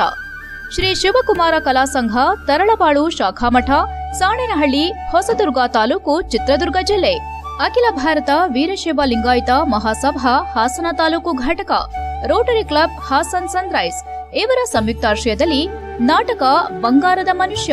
ಮೂಲ ಕಾದಂಬರಿ ಶ್ರೀ ಟಿ.ಕೆ. ರಾಮದಾಸ್. ರೂಪಾಂತರ ಶ್ರೀ ಗಣೇಶ್ ಆಮಿನಗಡ. ನಿರ್ದೇಶನ ಶ್ರೀ ವೈಡಿ ಬದಾಮಿ. ದಿನಾಂಕ 22/12/2024 ಭಾನುವಾರ ಸಂಜೆ 7 ಗಂಟೆಗೆ. ನಾಟಕ ತುಲಾಭಾರ. ರಚನೆ ಡಾಕ್ಟರ್ ಬಿಆರ್ ಪೊಲೀಸ್ ಪಾಟೀಲ. ನಿರ್ದೇಶನ ಶ್ರೀಮತಿ ವಿಶ್ವೇಶ್ವರಿ ಹಿರೇಮಠ. ದಿನಾಂಕ 21/12/2024 ಶನಿವಾರ ಸಂಜೆ 7 ಗಂಟೆಗೆ. ನಾಟಕ ಕೋಳೂರು ಕೊಡಗೂಸು. ರಚನೆ ಶ್ರೀ ಪಂಡಿತಾರಾಧ್ಯ ಶಿವಾಚಾರ್ಯ ಸ್ವಾಮಿಗಳು. ವಿನ್ಯಾಸ ನಿರ್ದೇಶನ ಶ್ರೀ ಮಹಾದೇವ ಹಡಪದ. ದಿನಾಂಕ 23/12/2024 ಸೋಮವಾರ ಸಂಜೆ 7 ಗಂಟೆಗೆ. ಈ ಮೇಲ್ಕಂಡ ನಾಟಕಗಳನ್ನು ಸಾಣೇನಹಳ್ಳಿ ಮಠದ ಶಿವ ಸಂಚಾರ ತಂಡದವರಿಂದ ನಾಟಕ ಪ್ರದರ್ಶನ ಏರ್ಪಡಿಸಲಾಗಿದೆ. ಈ ಕಾರ್ಯಕ್ರಮದಲ್ಲಿ ಸಾರ್ವಜನಿಕ ಬಂಧುಗಳು ಹಾಗೂ ವೀರಶೈವ ಲಿಂಗಾಯತ ಸಮಾಜ ಬಂಧುಗಳು ಹೆಚ್ಚಿನ ಸಂಖ್ಯೆಯಲ್ಲಿ ಭಾಗವಹಿಸಿ ಕಾರ್ಯಕ್ರಮವನ್ನು ಯಶಸ್ವಿಗೊಳಿಸಬೇಕಾಗಿ ಕೋರಲಾಗಿದೆ. ಕಾರ್ಯಕ್ರಮಕ್ಕೆ ಸ್ವಾಗತ ಕೋರುವ ವೀರಶೈವ ಲಿಂಗಾಯತ ಮುಖಂಡರು ಹಾಗೂ ಸಮಾಜ ಬಾಂಧವರು, ಅಖಿಲ ಭಾರತ ವೀರಶೈವ ಲಿಂಗಾಯತ ಮಹಾಸಭಾದ ಅಧ್ಯಕ್ಷರು, ಪದಾಧಿಕಾರಿಗಳು, ನಿರ್ದೇಶಕರು ಹಾಗೂ ಸದಸ್ಯರು. ಶ್ರೀ ಕಟ್ಟಾಯ ಶಿವಕುಮಾರ್, ಅಧ್ಯಕ್ಷರು, ಅಖಿಲ ಭಾರತ ವೀರಶೈವ ಲಿಂಗಾಯತ ಮಹಾಸಭಾ ಹಾಸನ ತಾಲೂಕು. ಶ್ರೀ ಭುವನೇಶ್ ಹೆಬ್ಬಾಳು, ಅಧ್ಯಕ್ಷರು, ರೋಟರಿ ಹಾಸನ್ ಸನ್ರೈಸ್. ಸಂಚಾಲಕರು ಶಿವ ಸಂಚಾರ ಕಲಾ ಸಂಘ. ನಾಟಕ ಪ್ರದರ್ಶನ ಮುಗಿದ ನಂತರ ಪ್ರಸಾದ ವ್ಯವಸ್ಥೆ ಮಾಡಲಾಗಿದೆ. ವಿರಾಮದ ನಂತರ HCN ನ್ಯೂಸ್ಗೆ ಸ್ವಾಗತ. ಹಾಸನ ನಗರದ ಬಿಎಂ ರಸ್ತೆಯಲ್ಲಿರುವ ಮಲಬಾರ್ ಗೋಲ್ಡ್ ಅಂಡ್ ಡೈಮಂಡ್ಸ್ ನ ಹಾಸನ ಮಳಿಗೆಯಲ್ಲಿ ಆರ್ಟಿಸ್ಟ್ರಿ ಬ್ರಾಂಡ್ ಜ್ಯುವೆಲರಿ ಶೋ, ಚಿನ್ನ ಮತ್ತು ವಜ್ರಾಭರಣಗಳ ಪ್ರದರ್ಶನಕ್ಕೆ ಚಾಲನೆ ನೀಡಲಾಯಿತು. ಈ ಪ್ರದರ್ಶನವು ಡಿಸೆಂಬರ್ 22ನೇ ತಾರೀಖಿನವರೆಗೆ ನಡೆಯಲಿದ್ದು, ಗ್ರಾಹಕರಾದ ಶ್ರೀಮತಿ ರೇವತಿ ಪ್ರಿಯಾ ಮತ್ತು ಕುಮಾರಿ ದೇವಿಕಾ ಗೌಡ ಮೈನ್ ವಜ್ರ ಆಭರಣಗಳ ಸಂಗ್ರಹವನ್ನ ಕುಮಾರಿ ಹರ್ಷಿತಾ ಗೌಡ ಮತ್ತು ಕುಮಾರಿ ಮೇಘನಾ ಅಶೋಕ್, ಪ್ರಶಿಯ ಅಮೂಲ್ಯ ರತ್ನಾಭರಣಗಳ ಸಂಗ್ರಹವನ್ನ ಕುಮಾರಿ ಸಫಾ ಆಫ್ರೀನ್ ಮತ್ತು ಕುಮಾರಿ ಮಧುಶ್ರೀ ಏರ ಆಭರಣಗಳ ಸಂಗ್ರಹವನ್ನ ಅನಾವರಣಗೊಳಿಸಿದರು. ಮೈನ್ನಲ್ಲಿ ವಜ್ರಾಭರಣಗಳ ಅಭೂತಪೂರ್ವ ಸಂಗ್ರಹಗಳು, ಡಿವೈನ್ನಲ್ಲಿ ಭಾರತೀಯ ಸಂಸ್ಕೃತಿಯನ್ನ ಪ್ರತಿಬಿಂಬಿಸುವ ಸಂಗ್ರಹಗಳು, ಪ್ರಶಿಯಾದಲ್ಲಿ ರೂಬಿ, ಎಮರಾಲ್ಡ್, ಅಮೂಲ್ಯ ರತ್ನ ಆಭರಣಗಳ ಸಂಗ್ರಹಗಳು, ಎಥ್ನಿಕ್ಸ್ನಲ್ಲಿ ಕೈಕುಶಲತೆಯ ಸೊಬಗಿನ ಪಾರಂಪರಿಕ ಸಂಗ್ರಹಗಳು, ಎರಾ ಅನ್ಕಟ್ ವಜ್ರ ಆಭರಣಗಳ ಸಂಗ್ರಹಗಳು, ಜೌಲ್ನಲ್ಲಿ ಯುವತಿಯರ ಮನಸೂರೆಗೊಳ್ಳುವ ಸಂಗ್ರಹಗಳು ಈ ಪ್ರದರ್ಶನದ ವಿಶೇಷತೆಯಾಗಿದೆ. ಈ ಸಂದರ್ಭದಲ್ಲಿ ಶಾಖಾ ಮುಖ್ಯಸ್ಥ ದಯಾನಂದ್ ಆರ್ಕೆ, ಸಹ ಮುಖ್ಯಸ್ಥ ಆಶೇಕ್, ಸಿಬ್ಬಂದಿ ವರ್ಗದವರು ಹಾಗೂ ಗ್ರಾಹಕರು ಉಪಸ್ಥಿತರಿದ್ದರು. HCN news Hassan. Malabar gold and diamonds ಇದೊಂದು 14 ಇಯರ್ಸ್ ಆ್ಯನಿವರ್ಸರಿ ನಾವು ಮಾಡಿದ್ದು ಲಾಸ್ಟ್ ಮಂತಲ್ಲಿ. ಸೊ ಅದೇ ಪ್ಲಸ್ ಈಗ ನಾವು ಮಾಡ್ತದ್ದು ಆರ್ಟಿಸ್ಟ್ರಿ ಶೋ ಒಂದು 19ರಿಂದ 22 ತನಕ ಇರುತ್ತೆ. ಸೊ ನಾವು ಇಲ್ಲಿ ಅರೇಂಜ್ ಮಾಡಿರ್ತದ್ದು ಪ್ಯಾನ್ ಇಂಡಿಯನ್ ಕಲೆಕ್ಷನ್ಸ್ ಪ್ರಾಡಕ್ಟ್ಸ್ ಎಲ್ಲ ಮದ್ದು ಇರುತ್ತೆ. ಸೊ ವೇರಿಯಸ್ ಸ್ಟೇಟ್ಸಲ್ಲಿ ಇನ್ಕ್ಲೂಡಿಂಗ್ ವೇರಿಯಸ್ ಕಂಟ್ರೀಸಲ್ಲಿ ಕೂಡ ನಾವು ಅರೇಂಜ್ ಮಾಡಿ ಪ್ರಾಡಕ್ಟ್ಸ್ ಎಲ್ಲ ಇಲ್ಲಿ ಬಂದಿರುತ್ತೆ. ಸೊ ಇದೊಂದು ಒಳ್ಳೆ ಆಪರ್ಚುನಿಟಿ ಎಲ್ಲರಿಗೂ ಪರ್ಚೇಸ್ ಮಾಡೋದಕ್ಕೆ, ನೋಡೋದಕ್ಕೆ. ಎಕ್ಸಿಬಿಷನ್ ಕಮ್ ಸೇಲ್ಸ್ ಆ್ಯಕ್ಚುಲಿ ನಾವು ಮಾಡ್ತದ್ದು. ಸೊ ಇದೊಂದು ಒಳ್ಳೆ ಆಪರ್ಚುನಿಟಿ, ಎಲ್ಲರೂ ವಿಸಿಟ್ ಮಾಡಬೇಕು. ಮಲಬಾರ್ ನಾವು ಅಷ್ಟೊಂದು ಪ್ರಾಡಕ್ಟಲ್ಲಿ ಟ್ರಾನ್ಸ್ಪರೆಂಟ್ ಆಗಿ ಇಲ್ಲಿ ಇರುತ್ತೆ. ಯೂನಿಕ್ ಪೀಸಸ್ ಕೂಡ ಆರ್ಟ್ ಪೀಸಸ್ ಎಲ್ಲ ಬಂದಿರುತ್ತೆ. ಸೊ ಎಲ್ಲರಿಗೂ welcome, all are welcome Malabar diamonds. ಎಲ್ರಿಗೂ ನಮಸ್ಕಾರ. ನಮ್ಮ ಹಾಸನ ಮಲಬಾರ್ ಗೋಲ್ಡನ್ ಡೈಮಂಡ್ಸ್ನಲ್ಲಿ ಆರ್ಟಿಸ್ಟ್ರಿ ಬ್ರ್ಯಾಂಡೆಡ್ ಜ್ಯುವೆಲ್ರಿ ಶೋನ ಇವತ್ತಿನಿಂದ ಭಾನುವಾರ ತನಕ, ಅಂದರೆ 4 ದಿನಗಳ ಕಾಲ ನಮ್ಮ ಹಾಸನ ಶೋರೂಮ್ನಲ್ಲಿ ಹಮ್ಮಿಕೊಂಡಿದ್ದೇವೆ. ಇದು ನಮ್ಮ ಹಾಸನದ ಎಲ್ಲ ಗ್ರಾಹಕರು ಕೂಡ ಇದನ್ನು ಸದುಪಯೋಗ ಪಡಿಸ್ಬೇಕಂತ ಕೇಳ್ಕೊಡ್ತೀನಿ. ಆಫರ್ ಅಂದರೆ ತುಂಬ ವೆರೈಟಿ ಎಲ್ಲ ಯುನಿಕ್ ಕಲೆಕ್ಷನ್ಸ್ ಎಲ್ಲ ಬಂದಿರ್ತದೆ ಒಂದು. ಮತ್ತು ಆಫರ್ ಪಾರ್ಟಲ್ಲಿ ಬಂದರೆ ಅಪ್ ಟು 25% ತನಕ ಡೈಮಂಡ್ ವ್ಯಾಲಿ ತನಕ ಆಫರ್ಸ್ ಇದೆ. ಗೋಲ್ಡಲ್ಲಿ papers offers, lowest making charge offer ನಡೀತಾ ಇದೆ. ದಯವಿಟ್ಟು ನಮ್ಮ ಹಾಸನದ ಎಲ್ಲ ಗ್ರಾಹಕರು ಕೂಡ ಇದನ್ನು ಸದುಪಯೋಗ ಪಡ್ಬೇಕಂತ ಕೇಳ್ಕೊಡ್ತೀನಿ. ನಮಸ್ಕಾರ ಎಲ್ಲರಿಗೂ. ನಾನು ರೇವತಿ ಪ್ರಿಯಾ ಅಂತ. ಇವತ್ತು ಆರ್ಟಿಸ್ಟ್ರಿ ಶೋ ಅನ್ವೇಲಿಂಗಿಗೆ ನನ್ನ ಗೆಸ್ಟಾಗಿ ಕರೆದಿರೋದು ನನಗೆ ತುಂಬಾ ಖುಷಿಯಾದ ವಿಚಾರ. ನಾವು ಈ ಮಲಬಾರ್ ಗೋಲ್ಡ್ ಓಪನ್ ಆದಾಗಿಂದನೂ ಇಲ್ಲೇ ಶಾಪ್ ಮಾಡ್ತಾ ಇದ್ದೀವಿ. ಸೊ ಈಗ 19ರಿಂದ 21ವರೆಗೂ ಆರ್ಟಿಸ್ಟ್ರಿ ಶೋ ಇದೆ. ಇಲ್ಲಿ ಎಲ್ಲ branded jewellery, diamond jewellery, uncut jewellery ಎಲ್ಲ ಎಕ್ಸಿಬಿಷನ್ ಕಮ್ ಸೇಲ್ ಇಟ್ಟಿದ್ದಾರೆ. ಆ್ಯಕ್ಚುಲಿ ಇವತ್ತು ಇಲ್ಲಿ ಬಂದು ಸಖತ್ ಖುಷಿ ಆಗ್ತಾ ಇದೆ. ಇಲ್ಲಿನ ಸ್ಟಾಫ್ಸು ಅಷ್ಟೇ ಸೋ ಫ್ರೆಂಡ್ಲಿ. ನಾವು ಎಷ್ಟೇ ಗೊತ್ತಿರುತ್ತಲ್ಲ, ಕಸ್ಟಮರ್ಸ್ ನಾವು ಬಂದಾಗ ಎಷ್ಟು ವೆರೈಟೀಸ್ ಬೇಕು ಅಂದ್ರೂ ಅಷ್ಟೇ ನೀಟಾಗಿ ತೋರಿಸ್ತಾರೆ. And Malabar is best for ಕ್ವಾಲಿಟಿಲಿ ಯಾವತ್ತೂ ಕಾಂಪ್ರಮೈಸೇ ಮಾಡಿಲ್ಲ. They are giving like best ಕೊಡ್ತಾ ಇದ್ದಾರೆ. ಆ್ಯಂಡ್ ಕ್ವಾಲಿಟಿ ಕ್ವಾಂಟಿಟಿ ನಮ್ಗೆ ಯಾವ ಥರ ಡಿಸೈನ್ಸ್ ಬೇಕು ಕಸ್ಟಮೈಸ್ ಮಾಡಿಕೊಡ್ತಾ ಇದ್ದಾರೆ. ಆ್ಯಂಡ್ ಇವತ್ತು ಇದೆಲ್ಲ ರಿವೀಲ್ ಮಾಡಿ ನನಗೆ ಇನ್ನೂ ಖುಷಿ ಆಗ್ತಾ ಇದೆ. Actually I am from Hassan. ಮೇಘ್ನಾ ಅಶೋಕ್. ನಾನು ಮುಂಬೈಯಿಂದ ಬಂದಿದ್ದೆ ಇಲ್ಲಿ ಫಾರ್ ಅ ವೆಕೇಷನ್. ಆ್ಯಂಡ್ ನಾವು ಸುಮ್ಮನೆ ಇಲ್ಲಿ ನೋಡೋಕ್ಕೆ ಬಂದಿದ್ವಿ jewellery, and the variety was really good. We have visited to many outlets of Malabar all over India, be it Delhi, Mumbai, Karnataka, but Malabar and Gold and Diamonds never failed to impress. ನಾನು Harshita. So basically ನಾನು ಹಾಸನಿಂದನೇ. And Malabar golds ಇವತ್ತಿಂದ 22nd exhibition ನಡೀತಾ ಇದೆ. So ತುಂಬ ಒಳ್ಳೆ collections ಇದೆ. And ನಾನು ಹಾಕಿರೋದು ಅಷ್ಟೇ ತುಂಬ ಅಂದರೆ ತುಂಬ ಬ್ಯೂಟಿಫುಲ್ ಆಗಿದೆ. ಇಲ್ಲಿ ಕಸ್ಟಮರ್ ಸರ್ವಿಸ್ ಅಂತೂ excellent. One stop for all your wedding collection ಅಂದರೆ ಮಲಬಾರ್ ಅಂತಲೇ ಹೇಳ್ಬೋದು. And thank you so much. I think ನಾನು ಒಂದು 3 yearsಯಿಂದ ಮಲಬಾರ್ ಕಸ್ಟಮರ್. ಹನುಮನ ಜಯಂತಿಯನ್ನ ವಿಶೇಷವಾಗಿ ಹಬ್ಬದ ರೀತಿ ಅದ್ದೂರಿಯಾಗಿ ಆಚರಿಸಲು ಎಲ್ಲರೂ ಸಹಕರಿಸಬೇಕೆಂದು ಬೇಲೂರು ಪುರಸಭೆ ಅಧ್ಯಕ್ಷ ಎಆರ್ ಅಶೋಕ್ ಹೇಳಿದರು. ಶ್ರೀ ಚನ್ನಕೇಶವ ದೇವಸ್ಥಾನದ ಮುಂಭಾಗ ನಿರ್ಮಿಸಿರುವ ಬೃಹತ್ ಗಾತ್ರದ ಆಂಜನೇಯ ಶ್ರೀರಾಮನನ್ನ ಹೊತ್ತಿರುವ ಸ್ತಬ್ಧ ಚಿತ್ರಕ್ಕೆ ದೇವಸ್ಥಾನದ ಪ್ರಧಾನ ಅರ್ಚಕರಿಂದ ಪೂಜೆ ನೆರವೇರಿಸಿದ ನಂತರ ಮಾತನಾಡಿದ ಅವರು, 12ನೇ ವರ್ಷದ ಹನುಮ ಜಯಂತಿ ಇದೇ ಡಿಸೆಂಬರ್ 21ರಂದು ವೀರಾಂಜನೇಯ ದೇಗುಲದಿಂದ ಶ್ರೀ ಹನುಮ ಉತ್ಸವ ಮೂರ್ತಿಯನ್ನ ನಗರದ ಪ್ರಮುಖ ಬೀದಿಗಳಲ್ಲಿ ಮೆರವಣಿಗೆ ಮಾಡಲಿದ್ದೇವೆ. ಈ ಪ್ರಯುಕ್ತ ಶ್ರೀ ಚನ್ನಕೇಶವ ದೇವಸ್ಥಾನದ ಬಳಿ ಕೋಟೆ ಬಳಗದ ಯುವಕರು ಸೇರಿ ಆಂಜನೇಯನ ಸ್ತಬ್ಧ ಚಿತ್ರ ನಿರ್ಮಿಸಿದ್ದು ಹಿಂದೂ ಸಂಪ್ರದಾಯದಂತೆ ಪೂಜೆ ನೆರವೇರಿಸುತ್ತಿದ್ದೇವೆ. ನಾಡಿನ ಜನತೆಗೆ ನೆಮ್ಮದಿ, ಸುಖ, ಶಾಂತಿಯನ್ನ ದೇವರು ಕರುಣಿಸಲಿ ಎಂದು ಹೇಳಿದರು. ಅಲ್ಲದೆ ಅಂದು ನಡೆಯುವ ಶೋಭಾಯಾತ್ರೆಯಲ್ಲಿ ಪ್ರತಿಯೊಬ್ಬ ಪಟ್ಟಣದ ವರ್ತಕರು ಅಂದು ಅರ್ಧ ದಿನ ರಜೆ ಮಾಡಿ ಶ್ರೀರಾಮನ ಹನುಮಂತೋತ್ಸವದಲ್ಲಿ ಭಾಗವಹಿಸುವಂತೆ ಮನವಿ ಮಾಡಿದರು. ಉದ್ಯಮಿ ಎನ್ಆರ್ ಸಂತೋಷ್ ಮಾತನಾಡಿ, ಈ ಬಾರಿ ಕೋಟೆಯಲ್ಲೂ ಶ್ರೀ ಹನುಮನ ಸ್ತಬ್ಧ ಚಿತ್ರವನ್ನ ನಿರ್ಮಿಸಿದ್ದು ಹನುಮ ಜಯಂತಿ ದಿನ ತಾಲೂಕಿನ ಸುಮಾರು 50,000 ಜನ ಸೇರಿ ಮೆರವಣಿಗೆ ನಡೆಸಲಿದ್ದು ಅಂದು ಡೊಳ್ಳು ಕುಣಿತ, ಡಿಜೆ ಇನ್ನು ಮುಂತಾದ ಕಲಾ ತಂಡಗಳ ಜೊತೆ ವಿಶೇಷ ಕಲಾ ತಂಡಗಳೊಂದಿಗೆ ಸ್ತಬ್ಧ ಚಿತ್ರಗಳ ಮೆರವಣಿಗೆ ನಡೆಸಲಿದ್ದೇವೆ. ಶ್ರೀ ವೀರಾಂಜನೇಯ ಸಮಿತಿ ಸದಸ್ಯರು ಮುಂದಾಳತ್ವ ವಹಿಸಲಿದ್ದಾರೆ ಎಂದರು. ಈ ಸಂದರ್ಭದಲ್ಲಿ ಶ್ರೀ ಚನ್ನಕೇಶವ ಸ್ವಾಮಿ ದೇಗುಲದ ಪ್ರಧಾನ ಅರ್ಚಕರಾದ ನರಸಿಂಹಪ್ರಿಯ ಭಟ್, ಸಂತೋಷ್, ತೀರ್ಥಕುಮಾರ್, ಪ್ರವೀಣ್, ಸುಮನ್, ದೀಪು ಮಂಜುನಾಥ್, ಅಶೋಕ್, ರಂಜಿತ್ ಇತರರು ಹಾಜರಿದ್ದರು. HCN news, Belur. ಬೇಲೂರಿನಲ್ಲಿ ಅದ್ದೂರಿಯಾಗಿ ಹನುಮ ಜಯಂತಿಯನ್ನು ಆಚರಣೆ ಮಾಡ್ತಾ ಇದ್ದೇವೆ. ಈ ಒಂದು ಆಚರಣೆಗೆ ನಮ್ಮ ಎಲ್ಲ ಸಂಘಟನೆಯವರು ಮತ್ತು ಸ್ನೇಹಿತರು ಎಲ್ಲ ಸೇರಿ ಬಹಳ ಅದ್ದೂರಿ ಅಂದರೆ ಸುಮಾರು 12 ವರ್ಷದಿಂದ ನಡೆಸ್ಕೊಂಡು ಬಂದಿದ್ರು. ಈ ವರ್ಷ ಅದು ಹನುಮನ ಒಂದು ಸ್ಟ್ಯಾಚ್ಯೂವನ್ನು ಅಂಬೇಡ್ಕರ್ ವಿರುದ್ಧವಾಗಿ ಹೇಳಿಕೆ ನೀಡಿ ಆಕ್ರೋಶ ವ್ಯಕ್ತಪಡಿಸಿರುವ ಕೇಂದ್ರ ಗೃಹ ಸಚಿವ ಅಮಿತ್ ಶಾ ಅವರ ಹೇಳಿಕೆ ವಾಪಸ್ ಪಡೆಯಬೇಕು ಮತ್ತು ಇವರನ್ನ ಸಚಿವ ಸಂಪುಟದಿಂದ ವಜಾಗೊಳಿಸಬೇಕೆಂದು ಆಗ್ರಹಿಸಿ ಜಿಲ್ಲಾ ಕಾಂಗ್ರೆಸ್ ವತಿಯಿಂದ ಹಾಸನ ನಗರದ ಜಿಲ್ಲಾಧಿಕಾರಿ ಕಚೇರಿ ಆವರಣದಲ್ಲಿ ಅಂಬೇಡ್ಕರ್ ಪ್ರತಿಮೆಯ ಎದುರು ಪ್ರತಿಭಟನೆಯನ್ನು ನಡೆಸಿ ಆಕ್ರೋಶವನ್ನು ವ್ಯಕ್ತಪಡಿಸಿದರು. ಇದೇ ವೇಳೆ ಪರಿಶಿಷ್ಟ ಜಾತಿ ಘಟಕದ ಜಿಲ್ಲಾಧ್ಯಕ್ಷ ದೇವಪ್ಪ ಮಲ್ಲಿಗೆವಾಳ್ ಮಾಧ್ಯಮದೊಂದಿಗೆ ಮಾತನಾಡಿ, ಕೇಂದ್ರ ಗೃಹ ಸಚಿವರಾದಂತಹ ಅಮಿತ್ ಶಾ ಅವರು ಲೋಕಸಭೆಯಲ್ಲಿ ಅಂಬೇಡ್ಕರ್ ಅವರ ವಿರುದ್ಧವಾಗಿ ಹೇಳಿಕೆ ನೀಡಿ ಆಕ್ರೋಶ ವ್ಯಕ್ತಪಡಿಸಿದ್ದಾರೆ. ಅವರ ಅಂತರಂಗದಲ್ಲಿ ಇರೋದನ್ನ ಬಹಿರಂಗವಾಗಿ ಹೇಳೋ ಮೂಲಕ ನಾವು ಕೋಮುವಾದಿಗಳು, ಮನುವಾದಿಗಳು ಎಂಬುದನ್ನು ಲೋಕಸಭೆಯಲ್ಲಿ ಪ್ರಸ್ತುತಪಡಿಸಿದ್ದಾರೆ ಎಂದು ಆಕ್ರೋಶ ವ್ಯಕ್ತಪಡಿಸಿದರು. 3% ಇರುವಂತಹ ಅಲ್ಪಸಂಖ್ಯಾತರು 97% ಇರುವ ಬಹುಸಂಖ್ಯಾತರೇನಿದ್ದಾರೆ. ಮುಂದಿನ ದಿನಗಳಲ್ಲಿ ಈ ತರಹವಾದ ಹೇಳಿಕೆಗಳನ್ನು ಅಮಿತ್ ಶಾ ಆಗಲಿ ಅವರ ಕೇಂದ್ರದ ಸಂಪುಟದ ಸಚಿವರಾಗಲಿ ಇಂತಹ ಹೇಳಿಕೆ ಕೊಟ್ಟರೆ ಮುಂದೆ ರಕ್ತಪಾತವಾಗುತ್ತದೆ ಎಂದು ಎಚ್ಚರಿಸಿದರು.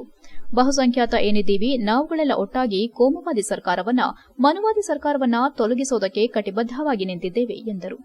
ಕೂಡಲೇ ಗೃಹ ಸಚಿವ ಅಮಿತ್ ಶಾ ಇಂತಹ ಹೇಳಿಕೆಯನ್ನ ವಾಪಸ್ ಪಡೆಯಬೇಕು. ಪ್ರಧಾನಿ ಮೋದಿಯವರು ಮತ್ತು ರಾಷ್ಟ್ರಪತಿಗಳು ಅಮಿತ್ ಶಾ ಅವರನ್ನ ಸಂಪುಟದಿಂದ ವಜಾಗೊಳಿಸಬೇಕೆಂದು ಆಗ್ರಹಿಸಿದರು. ಪ್ರತಿಭಟನೆಯಲ್ಲಿ ಕಾಂಗ್ರೆಸ್ ಮುಖಂಡರಾದ ರಾಮಚಂದ್ರ, ಮಂಜುನಾಥ ಶರ್ಮಾ, ಅಶೋಕ್, ಶೇಖರಪ್ಪ, ಕುಮಾರ್, ಅಶ್ರು ಇತರರು ಉಪಸ್ಥಿತರಿದ್ದರು. HCN news, Hassan. ದೇವಪ್ಪ ಮಲ್ಲಿಗೆವಾಡು, ಜಿಲ್ಲಾ ಅಧ್ಯಕ್ಷರು, ಜಿಲ್ಲಾ ಕಾಂಗ್ರೆಸ್ ಪರಿಶಿಷ್ಟ ಜಾತಿ ಘಟಕ. ಇವತ್ತು ಕೇಂದ್ರ ಗೃಹ ಸಚಿವರಾದಂಥ ಅಮಿತ್ ಶಾ ಅವರು ಲೋಕಸಭೆಯಲ್ಲಿ ಅಂಬೇಡ್ಕರ್ ಅವರ ವಿರುದ್ಧವಾಗಿ ಆಕ್ರೋಶವನ್ನ ಮಾಡಿದ್ದಾರೆ. ಅವರ ಅಂತರಂಗದಲ್ಲಿದ್ದದನ್ನ ಬಹಿರಂಗವಾಗಿ ಅಮಿತ್ ಶಾ ಅವರವರು ಅದು ಲೋಕಸಭೆಯಲ್ಲಿ ಹೇಳಿಕೆಯನ್ನ ಮಾಡೋದ್ರ ಮೂಲಕ ಇವತ್ತು ನಾವು ಕೋಮುವಾದಿಗಳು ಮನುವಾದಿಗಳು ಅನ್ನೋದನ್ನ ಇವತ್ತು ಲೋಕಸಭೆಯಲ್ಲಿ ಇವತ್ತು ಅವರು ಪ್ರಸ್ತುತಪಡಿಸಿದ್ದಾರೆ. ಇವತ್ತು 3% ಇರ್ತಕ್ಕಂಥ ಅಲ್ಪಸಂಖ್ಯಾತರು. HCN ನ್ಯೂಸ್ನಲ್ಲಿ ಈಗೊಂದು ಸಣ್ಣ ವಿರಾಮ. ಹಾಸನದಲ್ಲಿ 28 ವರ್ಷಗಳಿಂದ ಜನತೆಗೆ ಅತ್ಯುತ್ತಮವಾದ ವೈದ್ಯಕೀಯ ಸೇವೆಯನ್ನು ನೀಡುತ್ತಿರುವ Hemavathi multi speciality hospital Hassan. ನಮ್ಮಲ್ಲಿ ದಿನದ 24 ಗಂಟೆಯೂ ಆಕ್ಸಿಡೆಂಟಲ್ ಇಂಜುರೀಸ್ ಮತ್ತು ಎಮರ್ಜೆನ್ಸಿ ಸರ್ವಿಸ್ಗಳನ್ನು ಹೊಂದಿದೆ. ಹೇಮಾವತಿ ಆಸ್ಪತ್ರೆಯ ಡಾಕ್ಟರ್ ನಿಖಿಲ್ ಆರ್ಭಟ್ ರವರು MS ಆರ್ಥೋಪೆಡಿಕ್ನಲ್ಲಿ ಚಿನ್ನದ ಪದಕ ಪಡೆದು ಸಿಂಗಾಪುರ್ ಜನರಲ್ ಹಾಸ್ಪಿಟಲ್ನಲ್ಲಿ ಫೆಲೋಶಿಪ್ ಇನ್ ಜಾಯಿಂಟ್ ರಿಪ್ಲೇಸ್ಮೆಂಟ್ ಸರ್ಜರಿಯ ಪದವಿ ಪಡೆದು ಸೇವೆಯನ್ನ ಸಲ್ಲಿಸಿರುತ್ತಾರೆ.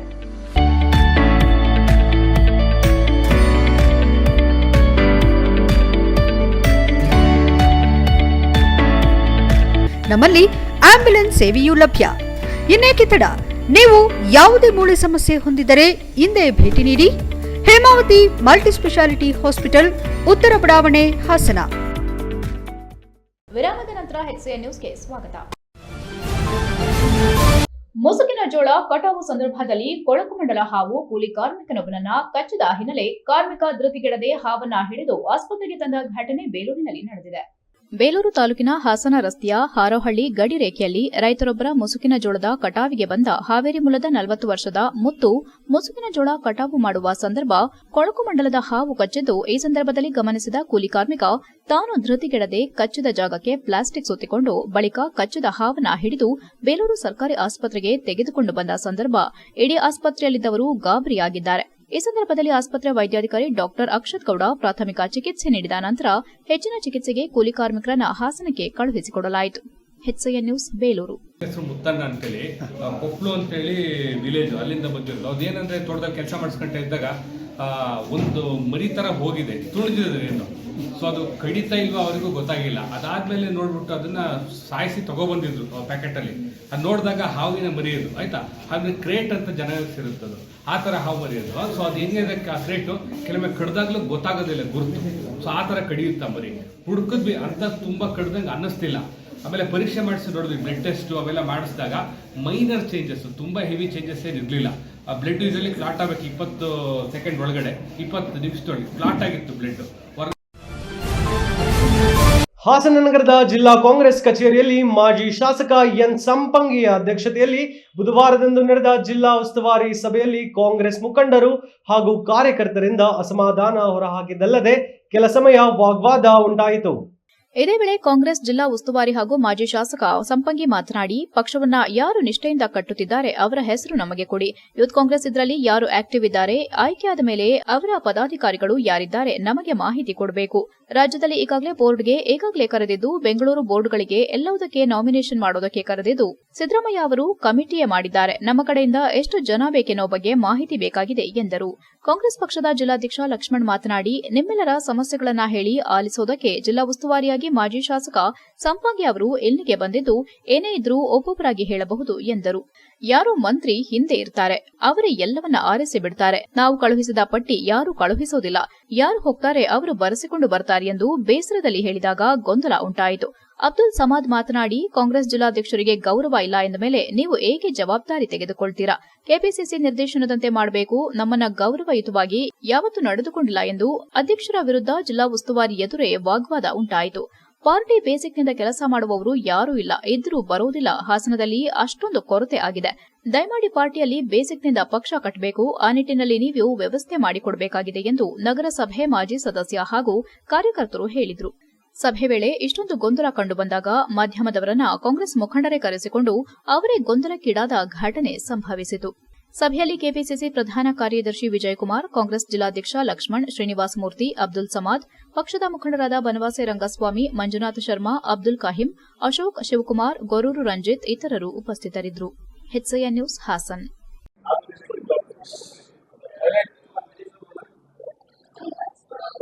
ಇವತ್ತು ಕಾಂಗ್ರೆಸ್ ಸಭೆಯನ್ನ ಹಾಸನ ಜಿಲ್ಲಾ ಕಚೇರಿಯಲ್ಲಿ ನಾವು ಕರೆದಿದ್ದೇವೆ. ಉದ್ದೇಶ 26, 27, 28 ಬೆಳಗಾಮಲ್ಲಿ ಮಹಾತ್ಮ ಗಾಂಧಿಯವರು ಅಧಿವೇಶನ ನಡೆಸಿ 100 ವರ್ಷಗಳ ಕಾಲ ಆಗಿದೆ. ಆ ಒಂದು ಜ್ಞಾಪಕಾರ್ಥವಾಗಿ ನಮ್ಮ ಬೆಳಗಾಮಲ್ಲಿ 26, 27, 28 ದೊಡ್ಡ ಕಾರ್ಯಕ್ರಮ ACC ಅಧಿವೇಶನ ನಡೀತಾ ಇದೆ. ಆ ಅಧಿವೇಶನಕ್ಕೆ ನಮ್ಮ ನಾಯಕರಾದಂಥ ಶ್ರೀಮತಿ ಸೋನಿಯಾ ಗಾಂಧಿ ಅವರು, ರಾಹುಲ್ ಗಾಂಧೀಜಿಯವರು, ಪ್ರಿಯಾಂಕಾ ಖರ್ಗೆ ಅವರು ಮತ್ತು ನಮ್ಮ ಆಗಸ್ಟ್ ತಿಂಗಳಿನಲ್ಲಿ ಲಯನ್ ಸೇವಾ ಸಂಸ್ಥೆ ಸದಸ್ಯರು ಗದ್ದೆಯಲ್ಲಿ ನಾಟಿ ಕಾರ್ಯ ಮಾಡಿದ್ದು, ಡಿಸೆಂಬರ್ನಲ್ಲಿ ಮತ್ತೊಮ್ಮೆ ಸದಸ್ಯರೆಲ್ಲರೂ ಒಟ್ಟಾಗಿ ಕೊಯ್ಲು ಕಾರ್ಯದಲ್ಲಿ ಭಾಗಿಯಾಗುತ್ತಿರುವುದು ಸಂತಸ ತಂದಿದೆ ಎಂದು ಪ್ರೊಫೆಸರ್ ಮೀನಾಕ್ಷಿ ಖಾದರ್ ಹೇಳಿದರು. ಬೇಲೂರು ತಾಲೂಕು ಅರೆಹಳ್ಳಿ ಹೋಬಳಿಯ ಶಿರಗುರದಲ್ಲಿರುವ ಫೆಲಿಕ್ಸ್ ಡಿ ಅಲ್ಮೆಡಾರವರ ಒಡೆತನದ ಗದ್ದೆಯಲ್ಲಿ ಅರೆಹಳ್ಳಿ ಲಯನ್ ಸೇವಾ ಸಂಸ್ಥೆಯ ಸದಸ್ಯರು ಕೊಯ್ಲು ಕಾರ್ಯದಲ್ಲಿ ಭಾಗಿಯಾಗಿ ಮಾತನಾಡಿದ ಅವರು, ವಾರದ ಹಿಂದೆ ಕೊಯ್ಲು ಮಾಡಲು ತೀರ್ಮಾನಿಸಲಾಯಿತು. ಹವಾಮಾನ ವೈಪರೀತ್ಯದಿಂದ ಕೊಯ್ಲು ಕಾರ್ಯ ಮುಂದೂಡಲ್ಪಟ್ಟು ಎಂದಿಗೆ ನಿಗದಿಯಾಗಿ ಎಲ್ಲರೂ ಖುಷಿಯಿಂದ ಭಾಗಿಯಾಗಿದ್ದೇವೆ. ಇದು ಹೊಸ ರೀತಿಯ ಅನುಭವವಾಗಿದ್ದು, ಒಟ್ಟೊಟ್ಟಾಗಿ ಮಾಡೋ ಕೆಲಸ ಬಹು ಬೇಗನೆ ಸಾಗುತ್ತದೆ. ಹೊಸ ಅನುಭವ ಮನುಷ್ಯನನ್ನ ಪರಿಪೂರ್ಣಗೊಳಿಸುತ್ತದೆ. ಸದಾ ಕ್ರಿಯಾತ್ಮಕ ಚಟುವಟಿಕೆಗಳಿಂದ ಕೂಡಿರುವ ಅರೆಹಳ್ಳಿ ಲಯನ್ ಸಂಸ್ಥೆಯು ಹಳ್ಳಿ ಸೊಗಡನ್ನ ಮತ್ತೆ ಮತ್ತೆ ಮುನ್ನೆಲೆಗೆ ತರುವ ಪ್ರಯತ್ನ ಮಾಡುತ್ತಿದೆ ಎಂದರು. ಲಯನ್ಸ್ ಮಾಜಿ ಅಧ್ಯಕ್ಷ ಫೆಲಿಕ್ಸ್ ಡಿ ಅಲ್ಮೆಡಾ ಮಾತನಾಡಿ, ಲಯನ್ ಸಂಸ್ಥೆಯು ಹಲವಾರು ಕಾರ್ಯಕ್ರಮಗಳನ್ನು ಹಮ್ಮಿಕೊಳ್ಳುವುದರ ಜೊತೆಗೆ ರೈತಾಪಿ ವರ್ಗದವರನ್ನ ಬೆಂಬಲಿಸುವ ಸಲುವಾಗಿ ಎಲ್ಲಾ ಸದಸ್ಯರು ಸಕಲೇಶಪುರ ಲಯನ್ ಸದಸ್ಯರ ನೆರವಿನೊಂದಿಗೆ ಇಂದು ಕೊಯ್ಲು ಮಾಡಲು ಪಾಲ್ಗೊಂಡಿದ್ದಾರೆ. ವೃತ್ತಿಯಲ್ಲಿ ಬಿಎಡ್ ಕಾಲೇಜು ಪ್ರೊಫೆಸರ್ಗಳಾದ ಲಯನೆಸ್ ಮೀನಾಕ್ಷಿ ಖಾದರ್ ಹಾಗೂ ಲಯನ್ ಖಾದರ್ ಅತೀವ ಆಸಕ್ತಿಯಿಂದ ಗದ್ದೆ ಕೊಯ್ಲಿನಲ್ಲಿ ತಲ್ಲೀನರಾಗಿದ್ದಾರೆ. ಈ ಮೂಲಕ ನಮಗೆ ಉತ್ತೇಜನ ನೀಡುತ್ತಿದ್ದು, ಮುಂದಿನ ದಿನಗಳಲ್ಲಿ ಇವರ ಸಹಕಾರ ಹೀಗೆ ಇರಲಿ ಎಂದು ನುಡಿದರು. ಇದೇ ವೇಳೆ ಲಯನ್ಸ್ ಅಧ್ಯಕ್ಷ ಲಯನ್ ಸಂತೋಷ್ ಕುಮಾರ್, ಲಯನ್ ರಾಬಿ ಸೋಮಯ್ಯ, ಖಜಾಂಚಿ ಲಯನ್ ಬೃಂದನ್, ಕಾರ್ಯದರ್ಶಿ lion Prithvi, lioness Rashmi Somaiah, lioness Soujanya Prithvi, lion Satish, lion Felix D Almeida, lioness Jacinta D Almeida, lioness Shweta, lion Praveen, lion Ashwanth Tulasidas, lioness Sujata ಹಾಗೂ ಇತರರು ಹಾಜರಿದ್ದರು. HCN news Belur. ಮಾಡಬೇಕಾಗಿತ್ತು, ಆದರೆ ಮೋಡ ಮುಸುಕಿದ್ರಿಂದ ಇದನ್ನು ಇಂದು ಇಟ್ಕೊಂಡಿದ್ದಾರೆ. ಈ ಒಂದು ಗದ್ದೆ ಕೊಯ್ಲಿನಲ್ಲಿ ಅರೆಹಳ್ಳಿಯ ಎಲ್ಲ ಸದಸ್ಯರು, ಅಧ್ಯಕ್ಷರು, ಎಲ್ಲ ಮಹಿಳಾ ಮಣಿಗಳು ಕೂಡ ಇಲ್ಲಿ ಸೇರ್ಕೊಂಡಿದ್ದಾರೆ. ನಿಜವಾಗ್ಲೂ ಕೂಡ ಸಂತೋಷ. ನಾನು ಮೀನಾಕ್ಷಿ ಖಾದರ್ ಅಂತ ಹೇಳಿ, ಹಾಗೆ ನಮ್ಮ ಲಯನ್ಸ್ ಕ್ಲಬ್ಬಿನ ಅಬ್ದುಲ್ ಖಾದರ್ ಕೂಡ ಇದರಲ್ಲಿ ಭಾಗಿಗಳಾಗಿದ್ದಾರೆ. ಆಗಸ್ಟ್ನಲ್ಲಿ ನಮ್ಮ ಅರೆಹಳ್ಳಿ ಲಯನ್ಸ್ ಕ್ಲಬ್ಬಿನ ಎಲ್ಲ ಸದಸ್ಯರು ಬಂದು ಒಂದು ಕುಟುಂಬ ಇದ್ದಂತೆ ಈ ಲಯನ್ಸ್ ಕ್ಲಬ್ ಬಂದರೆ ಎಲ್ಲರೂ ಬಂದು ನಮ್ಮ ಗದ್ದೆ ನಾಟಿಯನ್ನು ಮಾಡಿಕೊಟ್ಟಿದ್ರು. ಅದೇ ರೀತಿ ಈ ಸಲ ಗದ್ದೆ ಸುಗ್ಗಿಯನ್ನು ಕೊಯ್ಲು ಮಾಡೋಕ್ಕೆ ನಾವು ಕರೆದಾಗ ಆವಾಗ ಮಳೆ ಮತ್ತು ಮುಸುಗಿದ ಮೋಡ ಇರೋದ್ರಿಂದ ಸ್ವಲ್ಪ ಲೇಟ್ ಆಯಿತು. ಇವತ್ತು ವಿಶೇಷವಾಗಿ ನಮ್ಮ ಈ ಗದ್ದೆ ಕೊಯ್ಲಿಗೆ ಸಕಲೇಶಪುರ ಲಯನ್ಸ್ ಕ್ಲಬ್ಬಿಂದ ಪ್ರೊಫೆಸರ್ HCN ನ್ಯೂಸ್ನಲ್ಲಿ ಈಗೊಂದು ಸಣ್ಣ ವಿರಾಮ.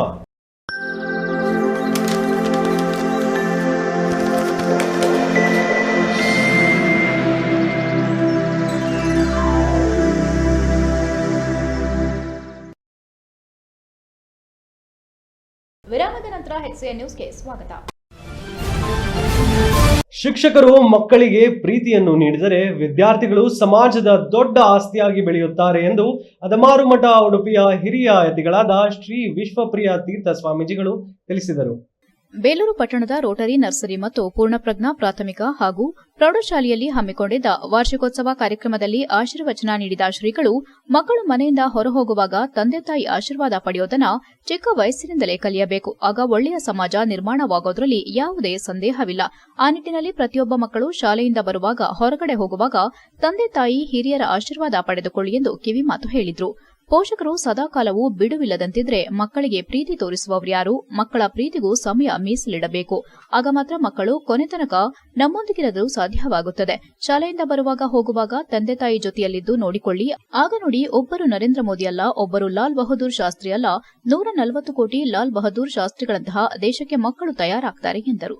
ಇಂದು ಶಿಕ್ಷಣ ಸಂಸ್ಥೆಗಳು ಮಕ್ಕಳನ್ನ ಸ್ವಲ್ಪವಾದರೂ ಕನಿಷ್ಠ ಶಿಕ್ಷಿಸುವ ಅಧಿಕಾರವನ್ನ ನಮಗೆ ಕೊಡಿ ಎಂದು ಶಿಕ್ಷಣಾಧಿಕಾರಿಗಳಿಗೆ ಮನವಿ ಕೊಡ ಹಂತಕ್ಕೆ ಶಿಕ್ಷಣ ಸಂಸ್ಥೆಗಳು ಬಂದಿವೆ ಎಂದರೆ ತಂದೆ ತಾಯಿಗಳು ಯಾವ ಮಟ್ಟಕ್ಕಿದ್ದಾರೆ ಎಂಬುದನ್ನು ನಾವು ಆಲೋಚಿಸಬೇಕಾಗಿದೆ.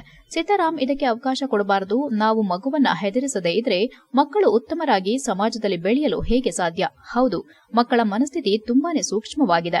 ಮೊಬೈಲ್ನ ಕಸಿದುಕೊಂಡ್ರೆ ಸಾಕು ಯಾವ ಮಟ್ಟಕ್ಕೆ ಹೋಗ್ತಾರೆ ಎಂದರೆ ನೇಣಿಗೆ ಹಗ್ಗ ಬಂದಂತೆ ಆಗುತ್ತದೆ. ಆ ನೇಣಿಗೆ ಬರುವ ಹಗ್ಗವನ್ನ ಬಂದ್ ಮಾಡಬೇಕೆಂದ್ರೆ ತಂದೆ ತಾಯಿಗಳಿಂದ ಮಾತ್ರ ಸಾಧ್ಯ. ಯಾವಾಗಲೂ ಕೆಲಸ ಎಂದು ಮಕ್ಕಳನ್ನ ಮರೆತು ಬಿಟ್ರೆ ಹೇಗೆ? ಇಂದು ವಾರ್ಷಿಕೋತ್ಸವ ಹೇಗೆ ನೀವೆಲ್ಲ ಸಮಯ ಮಾಡಿಕೊಂಡು ಬಂದಿದ್ದೀರಾ, ಅದೇ ರೀತಿ ಮಕ್ಕಳಿಗೂ ಸ್ವಲ್ಪ ಸಮಯ ಕೊಡಿ. ಜೊತೆಗೆ ಮಕ್ಕಳ ಭವಿಷ್ಯಕ್ಕಾಗಿ ಪೋಷಕರು ಶಿಕ್ಷಕರಿಗೆ ಸಹಕಾರ ನೀಡಿ ಎಂದರು. ಕಾರ್ಯಕ್ರಮದಲ್ಲಿ ಪೂರ್ಣಪ್ರಜ್ಞಾ ಶಿಕ್ಷಣ ಸಂಸ್ಥೆ ಪ್ರೌಢಶಾಲಾ ಪ್ರಾಂಶುಪಾಲ ಪ್ರಶಾಂತ್ ಕುಮಾರ್, ಪ್ರಾಥಮಿಕ ಶಾಲೆಯ ಪ್ರಾಂಶುಪಾಲೆ ಸುನೀತಾ ಕುಮಾರಿ, ಕಾರ್ಯದರ್ಶಿ ಮುರಳೀಧರ್, ಜಂಟಿ ಕಾರ್ಯದರ್ಶಿ ಅನಂತಸ್ವಾಮಿ, ಶಾಲೆಯ ಶಿಕ್ಷಕರು, ವಿದ್ಯಾರ್ಥಿಗಳು, ಪೋಷಕರು ಹಾಜರಿದ್ದರು. HCN news, Belur. ಶಾಸ್ತ್ರಿಗಳ ಅಮ್ಮ ರೈಲ್ವೆ ನಿಲ್ದಾಣದಲ್ಲಿ ರೈಲಿಗಾಗಿ ಕಾದು ಕೂತಿದ್ರಂತೆ. ಪಾಪ ರೈಲು ಹೋದದ್ದವರಿಗೆ ಗೊತ್ತಾಗಿಲ್ಲ. ಯಾರೋ ಬಂದು ಕೇಳಿದ್ರಂತೆ, ಏನಮ್ಮ ಇಲ್ಲಿ ಕೂತಿದ್ದೀರಿ ಅಂತ. ಅದಕ್ಕೆ ರೈಲು ಬರ್ತದೆ ಅಂತ ಹೇಳಿದ್ದಾರೆ, ಅದಕ್ಕೆ ಬಂದು ಕೂತಿದ್ದೇನೆ. ಯಾರಮ್ಮ ನಿನ್ನ ಮಗ, ಯಾರವ ನಿನ್ನ ತಂದು ಕೂಡಿಸಿದ್ದು ಅಂತ ಕೇಳಿದ್ದಕ್ಕೆ ಅವಳು ಕೊಟ್ಟ ಉತ್ತರ, ಎನ್ ಮಗ ಲಾಲ್. ಅವಳ ಮಗ ನನ್ನ ಲಾಲ್ ಅಂತ ಕರೀದಂತೆ, ಎನ್ ಮಗ ಲಾಲ್. ಅವ ಈಗ ರೈಲು ಬರುತ್ತಮ್ಮ, ಹೋಗು ಅದರಲ್ಲಿ ಮನೆ ಹೋಗು ಅಂತ ಹೇಳಿ ಅವ ಎಲ್ಲಿಗೋ ಹೋಗಿದ್ದಾನೆ ಅಂತ ಹೇಳಿ ಇಷ್ಟು ಮಾತನ್ನು ಅಮ್ಮ ಹೇಳಿದ್ದೇ ತಡ. ಡಿಸೆಂಬರ್ 20 ಮತ್ತು 21ನೇ ತಾರೀಕಿನಂದು ಸಕಲೇಶಪುರದ ಚಂಪಕನಗರದಲ್ಲಿರುವ ರೋಟರಿ ಶಾಲಾ ಆವರಣದಲ್ಲಿ ರೋಟರಿ ಶಾಲೆಯ 44ನೆಯ ಪ್ರತಿಭಾ ದಿನಾಚರಣೆಯನ್ನು ಆಚರಿಸಲಾಗುತ್ತಿದೆ ಎಂದು ರೋಟರಿ ಎಜುಕೇಷನ್ ಟ್ರಸ್ಟ್ ಕಾರ್ಯದರ್ಶಿ ಅರುಣ್ ರಕ್ಷಿದೆ ಹೇಳಿದ್ದಾರೆ. ಪ್ರತಿಭಾ ದಿನಾಚರಣೆಯನ್ನ ಶುಕ್ರವಾರ ಸಂಜೆ 4:30ಕ್ಕೆ ಜಗದೀಶ್ ಪ್ರಾಧ್ಯಾಪಕರು ಸಕ್ರಾಯಪಟ್ಟಣ ಅವರು ಭಾಗವಹಿಸಿ ಭಾಷಣ ಮಾಡಲಿದ್ದು, ಮುಖ್ಯ ಅತಿಥಿಗಳಾಗಿ ಸಕಲೇಶಪುರ ಕ್ಷೇತ್ರ ಶಿಕ್ಷಣಾಧಿಕಾರಿ ಪುಷ್ಪ ವಹಿಸುವರು. 21ನೇ ಶನಿವಾರ ಮುಖ್ಯ ಭಾಷಣಕಾರರಾಗಿ ಎವಿಕೆ ಕಾಲೇಜು ಉಪನ್ಯಾಸಕ ಪ್ರೊಫೆಸರ್ ಯತೀಶ್ವರ್ ಆಗಮಿಸುತ್ತಿದ್ದು, ಸ್ಥಳೀಯ ಶಾಸಕ ಸಿಮೆಂಟ್ ಮಂಜುನಾಥ್ ವಹಿಸಲಿದ್ದಾರೆ ಎಂದರು. ನಂತರ ನಮ್ಮ ಶಾಲೆ ವಿದ್ಯಾರ್ಥಿಗಳಿಂದ ಸಾಂಸ್ಕೃತಿಕ ಕಾರ್ಯಕ್ರಮವಿದ್ದು, ಮಕ್ಕಳ ಪೋಷಕರು, ಸಂಘ ಸಂಸ್ಥೆ ಮುಖಂಡರು, ಸಾರ್ವಜನಿಕರು ಹೆಚ್ಚಿನ ಸಂಖ್ಯೆಯಲ್ಲಿ ಭಾಗವಹಿಸಬೇಕೆಂದು ಮನವಿ ಮಾಡಿದರು. ಪತ್ರಿಕಾಗೋಷ್ಠಿಯಲ್ಲಿ ರೋಟರಿ ಕ್ಲಬ್ನ ಅಧ್ಯಕ್ಷ ವೀರೇಂದ್ರ ಕುಮಾರ್, ಕಾರ್ಯದರ್ಶಿ ರವಿರಾಜ್, ಹಿರಿಯ ರೋಟರಿ ಕ್ಲಬ್ನ ಸದಸ್ಯ ವಿಜಯಶಂಕರ್, ರೋಟರಿ ಸಂಸ್ಥೆ ಮಾಜಿ ಅಧ್ಯಕ್ಷೆ ಸಹನಾ ಶಶಿಧರ್ ಉಪಸ್ಥಿತರಿದ್ದರು. HCN news, Sakleshpur. Rotary English ಶಾಲೆಯಲ್ಲಿ ಈ ವರ್ಷ ಡಿಸೆಂಬರ್ 20ನೇ ತಾರೀಕು ಶುಕ್ರವಾರ ಮತ್ತು 21ನೇ ತಾರೀಕು ಶನಿವಾರ ಸಂಜೆ 4:30ಕ್ಕೆ ನಾವು ಪ್ರತಿ ವರ್ಷದಂತೆ ಪ್ರತಿಭಾ ಡೇಯನ್ನು ಈ ವರ್ಷವೂ ಆಯೋಜನೆ ಮಾಡಿದ್ದೀವಿ. ಇದರಲ್ಲಿ ಮೊದಲನೇ ದಿನ ಡಿಸೆಂಬರ್ 20ನೇ ತಾರೀಕು ಶುಕ್ರವಾರ ಮುಖ್ಯ ಅತಿಥಿಯಾಗಿ ಡಾಕ್ಟರ್ KM ಜಗದೀಶ್ ಇವರು ಪ್ರಾಧ್ಯಾಪಕರು, ವಾಣಿಜ್ಯ ವಿಭಾಗ, ಸರ್ಕಾರಿ ಪ್ರಥಮ ದರ್ಜೆ ಕಾಲೇಜು ಸಕ್ರಾಯಪಟ್ಟಣ, ಇವರು ಮುಖ್ಯ ಅತಿಥಿಯಾಗಿ ಭಾಗವಹಿಸ್ತಾ ಇದ್ದಾರೆ. ಅದರ ಜೊತೆಗೆ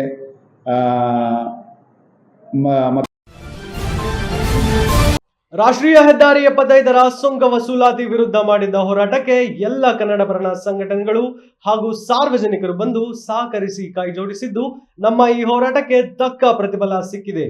ಹೋರಾಟಕ್ಕೆ ಬಂದು ಸಹಕರಿಸಿದ ಎಲ್ಲ ಸಂಘಟನೆಗಳಿಗೂ ಸ್ಥಳೀಯರಿಗೂ ಧನ್ಯವಾದ ಎಂದು ಕರಾವಳಿ ಜಿಲ್ಲಾಧ್ಯಕ್ಷ ಸತೀಶ್ ಪಟೇಲ್ ತಿಳಿಸಿದರು. ಆಲೂರಿನಲ್ಲಿ ಪತ್ರಿಕಾಗೋಷ್ಠಿಯಲ್ಲಿ ಮಾತನಾಡಿದ ಅವರು, ತಾಲೂಕಿನಲ್ಲಿ ಹೇಳಿಕೊಳ್ಳಲಾಗದಷ್ಟು ಸಮಸ್ಯೆಗಳ ಸರಮಾಲೆ ಇದ್ದು, ಅದರ ವಿರುದ್ಧ ಹೋರಾಟಕ್ಕೆ ನಿಂತು ಬಗೆಹರಿಸುವ ಪ್ರಾಮಾಣಿಕ ಪ್ರಯತ್ನವನ್ನ ನಮ್ಮ ಈ ಸಂಘಟನೆ ಮಾಡುತ್ತಿದೆ ಎಂದರು. ಕರವೇ ತಾಲೂಕು ಅಧ್ಯಕ್ಷ ರಾಘವೇಂದ್ರ HB ಮಾತನಾಡಿ, ತಾಲೂಕಿನಲ್ಲಿ ಹೇಳಿಕೊಳ್ಳಲಾಗದಷ್ಟು ಸಮಸ್ಯೆಗಳ ಸರಮಾಲೆಗಳಿದ್ದು, ಅದರ ಹೋರಾಟಕ್ಕೆ ನಿಂತು ಬಗೆಹರಿಸುವ ಪ್ರಾಮಾಣಿಕ ಪ್ರಯತ್ನವನ್ನ ನಮ್ಮ ಈ ಸಂಘಟನೆ ಮಾಡುತ್ತಿದೆ. ತಾಲೂಕು ಕೇಂದ್ರದಲ್ಲಿ ಸ್ಥಳೀಯರಾದ ನಾವು ಇಲ್ಲಿಂದ ಸಮಸ್ಯೆಗಳು ನಮಗೆ ಆಳವಾಗಿ ತಿಳಿದಿದೆ. ನಮ್ಮ ದುರದೃಷ್ಟವೇನೆಂದರೆ ತಾಲೂಕು ಕೇಂದ್ರವನ್ನ ಎಲ್ಲ ಪಕ್ಷದ ಜನಪ್ರತಿನಿಧಿಗಳು ಕಡೆಗಣಿಸಿದ್ದಾರೆ. ಯಾರು ಕೂಡ ಬಗೆಹರಿಸುವಂತಹ ಕೆಲಸ ಮಾಡುತ್ತಿಲ್ಲ. ಹೇಳಿಕೊಳ್ಳಲು ಮಾತ್ರ ತಾಲೂಕು ಕೇಂದ್ರವಷ್ಟೇ. ಇಲ್ಲಿಯ ಸಮಸ್ಯೆಗಳು ನೂರಾರು ಸಮಸ್ಯೆಗಳು, ಒಂದ ಎರಡ. ಪಟ್ಟಣದಲ್ಲಿ ಓಡಾಡಲು ಸರಿಯಾದ ರಸ್ತೆ ಇಲ್ಲ. ಮುಖ್ಯ ರಸ್ತೆಗಳೆಲ್ಲ ಗುಂಡಿಬಿದ್ದು ರಸ್ತೆ ಸಂಪೂರ್ಣವಾಗಿ ಹಾಳಾಗಿದೆ. ದಿನನಿತ್ಯ ಸಂಚಾರ ಮಾಡಲು ತೊಂದರೆಯಾಗುತ್ತಿದೆ ಎಂದರು. ಹಾಗಾಗಿ ನಮ್ಮ ಈ ಹೋರಾಟಕ್ಕೆ ನಿಮ್ಮೆಲ್ಲರ ಸಹಕಾರ ಅತ್ಯವಶ್ಯಕವಾಗಿದೆ. ನಮ್ಮ ಈ ಸಮಸ್ಯೆಗಳ ಹೋರಾಟಕ್ಕೆ ಸ್ಪಂದಿಸದಿದ್ರೆ ಕರವೇ ವತಿಯಿಂದ ಉಗ್ರ ಹೋರಾಟ ಮಾಡೋದಾಗಿ ತಿಳಿಸಿ, ಈ ಹೋರಾಟಕ್ಕೆ ತಾಲೂಕಿನ ಜನತೆ ಅವರಿವರೆನ್ನದೇ ಬಂದು ಸಹಕರಿಸಬೇಕೆಂದು ಮನವಿ ಮಾಡಿಕೊಂಡರು. ಪತ್ರಿಕಾಗೋಷ್ಠಿಯಲ್ಲಿ ಕರವೇ ಜಿಲ್ಲಾ ಉಪಾಧ್ಯಕ್ಷ ವೆಂಕಟೇಶ್, ಕಾರ್ಯದರ್ಶಿಗಳಾದ ಮಧು P. ಮೂರ್ತಿ, ಕಬೀರ್ ಅಹಮದ್ ಉಪಸ್ಥಿತರಿದ್ದರು. HCN news, Alur. ಇವತ್ತು ರಸ್ತೆ ಕಂಪ್ಲೀಟ್ ಆಗಬೇಕು. ಆ ಎಲ್ಲ ನಮ್ಮ ಕಂಡೀಷನ್ಗೆ ಒಪ್ಪಿದ ಮೇಲೆ ಏನಾದ್ರು ಜಿಲ್ಲಾಧಿಕಾರಿಗಳು ಇರ್ಬೋದು, ಮತ್ತೆ ಯಾರಾದ್ರೂ ಮನವಿ ಮಾಡಿದ್ರೆ ಮಾತ್ರ ಆ ವಿಚಾರವಾಗಿ ನಾವು ಶಾಂತಿಯುತವಾಗ್ತೀವಿ. ಇಲ್ಲ ಅಂದ್ರೆ ಉಗ್ರತಿ ಹೋರಾಟಗಳಾಗ್ತಾ ಇರುತ್ತೆ. ಜೊತೆಗೆ ಇನ್ನೊಂದು ವಿಚಾರ ಏನು ಅಂತಂದ್ರೆ, ನಾವು ಬೈರಾಪುರ ಬೈಪಾಸ್ ಅಲ್ಲಿ ಇತ್ತು, ಆ ಬೈಪಾಸ್ ಹೋರಾಟ ಮಾಡಿ ಅಲ್ಲೂ ನಮಗೆ ಹೋರಾಟ ಪ್ರತಿಫಲ ಸಿಕ್ತು. ಇವತ್ತು ಎಲ್ಲ ನಿಮ್ಮೆಲ್ಲರ ಸಹಕಾರದೊಂದಿಗೆ ಇವತ್ತು ನಮಗೆ ಪ್ರತಿಫಲ ಸಿಕ್ಕಿದೆ. ಜೊತೆಗೆ ಇನ್ನೊಂದೇನಾಗಿದೆ ಅಂತಂದ್ರೆ ಶಿರಾಡಿ ಘಾಟ್ನಲ್ಲಿ ತುಂಬಾ ಪ್ರಾಬ್ಲಮ್ ಆಗ್ತಾ ಇದೆ, ತೊಂದರೆ ಆಗ್ತಾ ಇದೆ. ಹಾಗಾಗಿ ಅತಿ ಶೀಘ್ರದಲ್ಲಿ ನಾನು ದೊಡ್ಡ ಮಟ್ಟದಲ್ಲಿ ಒಂದು ರ್ಯಾಲಿ ತೆಗಿತಾ ಇದ್ವಿ. ಶಿರಾಡಿ ಘಾಟ್ ಮತ್ತೆ ಏನು ಉಳಿದಿದ್ದ ರಸ್ತೆ ಇದೆ ಅದನ್ನು ಸಹ ಪರಿಪೂರ್ಣ ಮಾಡಬೇಕು ಅಂತ ಹೇಳ್ಬಿಟ್ಟು ಆ ಒಂದು ಹೋರಾಟನ ಜೊತೆಗೆ ಹಮ್ಮಿಕೊತಾ ಇದ್ವಿ. ಜೊತೆಗೆ ಇಲ್ಲಿ ಮೂಲಭೂತ ಇನ್ನೊಂದು ಸಮಸ್ಯೆ ಇದೆ. ಯಾವ ಸಮಸ್ಯೆ ಅಂತಂದ್ರೆ ರೈಲು ಬರ್ತಾ ಇದೆ, ರೈಲು ನಿಲ್ದಾಣ ಇದೆ, ಎಲ್ಲ ಇದೆ. ಮಕ್ಕಳು ವೈದ್ಯರು, ಇಂಜಿನಿಯರ್ ಆಗುವ ಆಸೆಯ ಸಂಗಡ ದೇಶದ ತಂತ್ರಜ್ಞಾನ ಬೆಳೆಸುವ ವಿಜ್ಞಾನಿಗಳು, ಸಮಾಜ ತಿದ್ದುವ ಶಿಕ್ಷಕರಾಗಿ ಎಂದು ಚನ್ನರಾಯಪಟ್ಟಣ ಕ್ಷೇತ್ರ ಶಿಕ್ಷಣಾಧಿಕಾರಿ ಎಚ್.ಎನ್. ದೀಪಾ ಮಕ್ಕಳಿಗೆ ತಿಳಿಸಿದರು. ಪ್ರತಿಭಾ ದಿನಾಚರಣೆಯನ್ನ ಶುಕ್ರವಾರ ಸಂಜೆ 4:30ಕ್ಕೆ ಜಗದೀಶ್ ಪ್ರಾಧ್ಯಾಪಕರು ಸಕ್ರಾಯಪಟ್ಟಣ ಅವರು ಭಾಗವಹಿಸಿ ಭಾಷಣ ಮಾಡಲಿದ್ದು, ಮುಖ್ಯ ಅತಿಥಿಗಳಾಗಿ ಸಕಲೇಶಪುರ ಕ್ಷೇತ್ರ ಶಿಕ್ಷಣಾಧಿಕಾರಿ ಪುಷ್ಪ ವಹಿಸುವರು. 21ನೇ ಶನಿವಾರ ಮುಖ್ಯ ಭಾಷಣಕಾರರಾಗಿ ಎವಿಕೆ ಕಾಲೇಜು ಉಪನ್ಯಾಸಕ ಪ್ರೊಫೆಸರ್ ಯತೀಶ್ವರ್ ಆಗಮಿಸುತ್ತಿದ್ದು, ಸ್ಥಳೀಯ ಶಾಸಕ ಸಿಮೆಂಟ್ ಮಂಜುನಾಥ್ ವಹಿಸಲಿದ್ದಾರೆ ಎಂದರು. ನಂತರ ನಮ್ಮ ಶಾಲೆ ವಿದ್ಯಾರ್ಥಿಗಳಿಂದ ಸಾಂಸ್ಕೃತಿಕ ಕಾರ್ಯಕ್ರಮವಿದ್ದು, ಮಕ್ಕಳ ಪೋಷಕರು, ಸಂಘ ಸಂಸ್ಥೆ ಮುಖಂಡರು, ಸಾರ್ವಜನಿಕರು ಹೆಚ್ಚಿನ ಸಂಖ್ಯೆಯಲ್ಲಿ ಭಾಗವಹಿಸಬೇಕೆಂದು ಮನವಿ ಮಾಡಿದರು. ಪತ್ರಿಕಾಗೋಷ್ಠಿಯಲ್ಲಿ ರೋಟರಿ ಕ್ಲಬ್ನ ಅಧ್ಯಕ್ಷ ವೀರೇಂದ್ರ ಕುಮಾರ್, ಕಾರ್ಯದರ್ಶಿ ರವಿರಾಜ್, ಹಿರಿಯ ರೋಟರಿ ಕ್ಲಬ್ನ ಸದಸ್ಯ ವಿಜಯಶಂಕರ್, ರೋಟರಿ ಸಂಸ್ಥೆ ಮಾಜಿ ಅಧ್ಯಕ್ಷೆ ಸಹನಾ ಶಶಿಧರ್ ಉಪಸ್ಥಿತರಿದ್ದರು. HCN news, Sakleshpur. ಮಕ್ಕಳಲ್ಲಿ ಕುತೂಹಲ ಇರಬೇಕು. ಯಾವಾಗಲೂ ಸೈನ್ಸ್ ಅಲ್ಲೇ ಕುತೂಹಲ ಅಂತೆ. ನಮಗೆ ಕುತೂಹಲ ಇದ್ರೆ ಮಾತ್ರ ಸೈನ್ಸ್ ಮುಂದುವರಿಲಿಕ್ಕೆ ಸಾಧ್ಯ. ನೀವು ನೋಡ್ಬಿಟ್ಟು ಸುಮ್ಮನೆ ಇಟ್ಟರೆ ಏನೂ ಇಲ್ಲ. ಅದರಲ್ಲಿ ಏನಿದೆ ಅಂತೇಳಿ ನೀವು ಗಮನಿಸ್ಬೇಕು, ಮತ್ತೆ ಕೇಳಬೇಕು. ಯಾರು ಮಾಡ್ತಾ ಇದ್ದರೆ ಏನಾದ್ರು ಒಂದು ಪ್ರಯೋಗ ಮಾಡಿ ಅಂತಂದ್ರೆ ಬಹಳ ಒತ್ತಾಡ್ತೀವಿ. ನಮಗೆ ನಾವೇನಾರು ಕಲ್ತ್ಕೊಂಡಿದ್ದೀವಿ ಅಂತಂದ್ರೆ ನವೋದಯ ಸ್ಕೂಲ್, ಆ ನವೋದಯ ಸ್ಕೂಲ್ನಲ್ಲೇ ಓದ್ಬರ್ಬೇಕು ಮೇಡಮ್. ಆ ಹೆದರಿಕೆ ಆದಾಗ ನಾವು ಏನಾರ ಮಾಡಿ ಕಲಿತು ಹೋದ್ರೆ ಇಲ್ಲಿ ನಮ್ಮ. ಈಗ ಮತ್ತೊಮ್ಮೆ ಮುಖ್ಯಾಂಶಗಳು. ಕರ್ನಾಟಕ ಮೋಟಾರ್ ವಾಹನ ತೆರಿಗೆ ನಿರ್ಧಾರಣ 2ನೇ ತಿದ್ದುಪಡಿ ವಿಧೇಯಕಕ್ಕೆ ವಿಧಾನ ಪರಿಷತ್ ಅನುಮೋದನೆ. ಸಾರಿಗೆ ಸಚಿವರ ಪರವಾಗಿ ಮಸೂದೆ ಮಂಡಿಸಿದ ಕಾರ್ಮಿಕ ಸಚಿವ ಸಂತೋಷ್ ಲಾಡ್. ಬಿಸಿಯೂಟ ನೌಕರರಿಗೆ ವೇತನ ಹೆಚ್ಚಳಕ್ಕೆ ಒತ್ತಾಯ ಹಾಗೂ ವಿವಿಧ ಬೇಡಿಕೆಗಳ ಈಡೇರಿಕೆಗೆ ಆಗ್ರಹ. ಸಿಐಟಿಯು ನೇತೃತ್ವದಲ್ಲಿ ಅಕ್ಷರ ದಾಸೋಹ ನೌಕರರ ಸಂಘ ಪ್ರತಿಭಟನೆ. ಅಂಬೇಡ್ಕರ್ ವಿರುದ್ಧ ಕೇಂದ್ರ ಸಚಿವರ ಹೇಳಿಕೆ. ಕೇಂದ್ರ ಗೃಹ ಸಚಿವರ ವಿರುದ್ಧ ಹಾಸನದಲ್ಲಿ ಕಾಂಗ್ರೆಸ್ ಪ್ರತಿಭಟನೆ. ಅಮಿತ್ ಶಾ ಕ್ಷಮೆಯಾಚಿಸಲಿ, ರಾಜೀನಾಮೆ ನೀಡಲಿ. ದೆಹಲಿಯಲ್ಲಿ ಸಂಸದ ಶ್ರೇಯಸ್ ಒತ್ತಾಯ. ಇಷ್ಟೊತ್ತು ನೀವು ನೋಡಿದ್ದು ಹಾಸನದ ಸುದ್ದಿ, ಅಂದರೆ HCN ನ್ಯೂಸ್.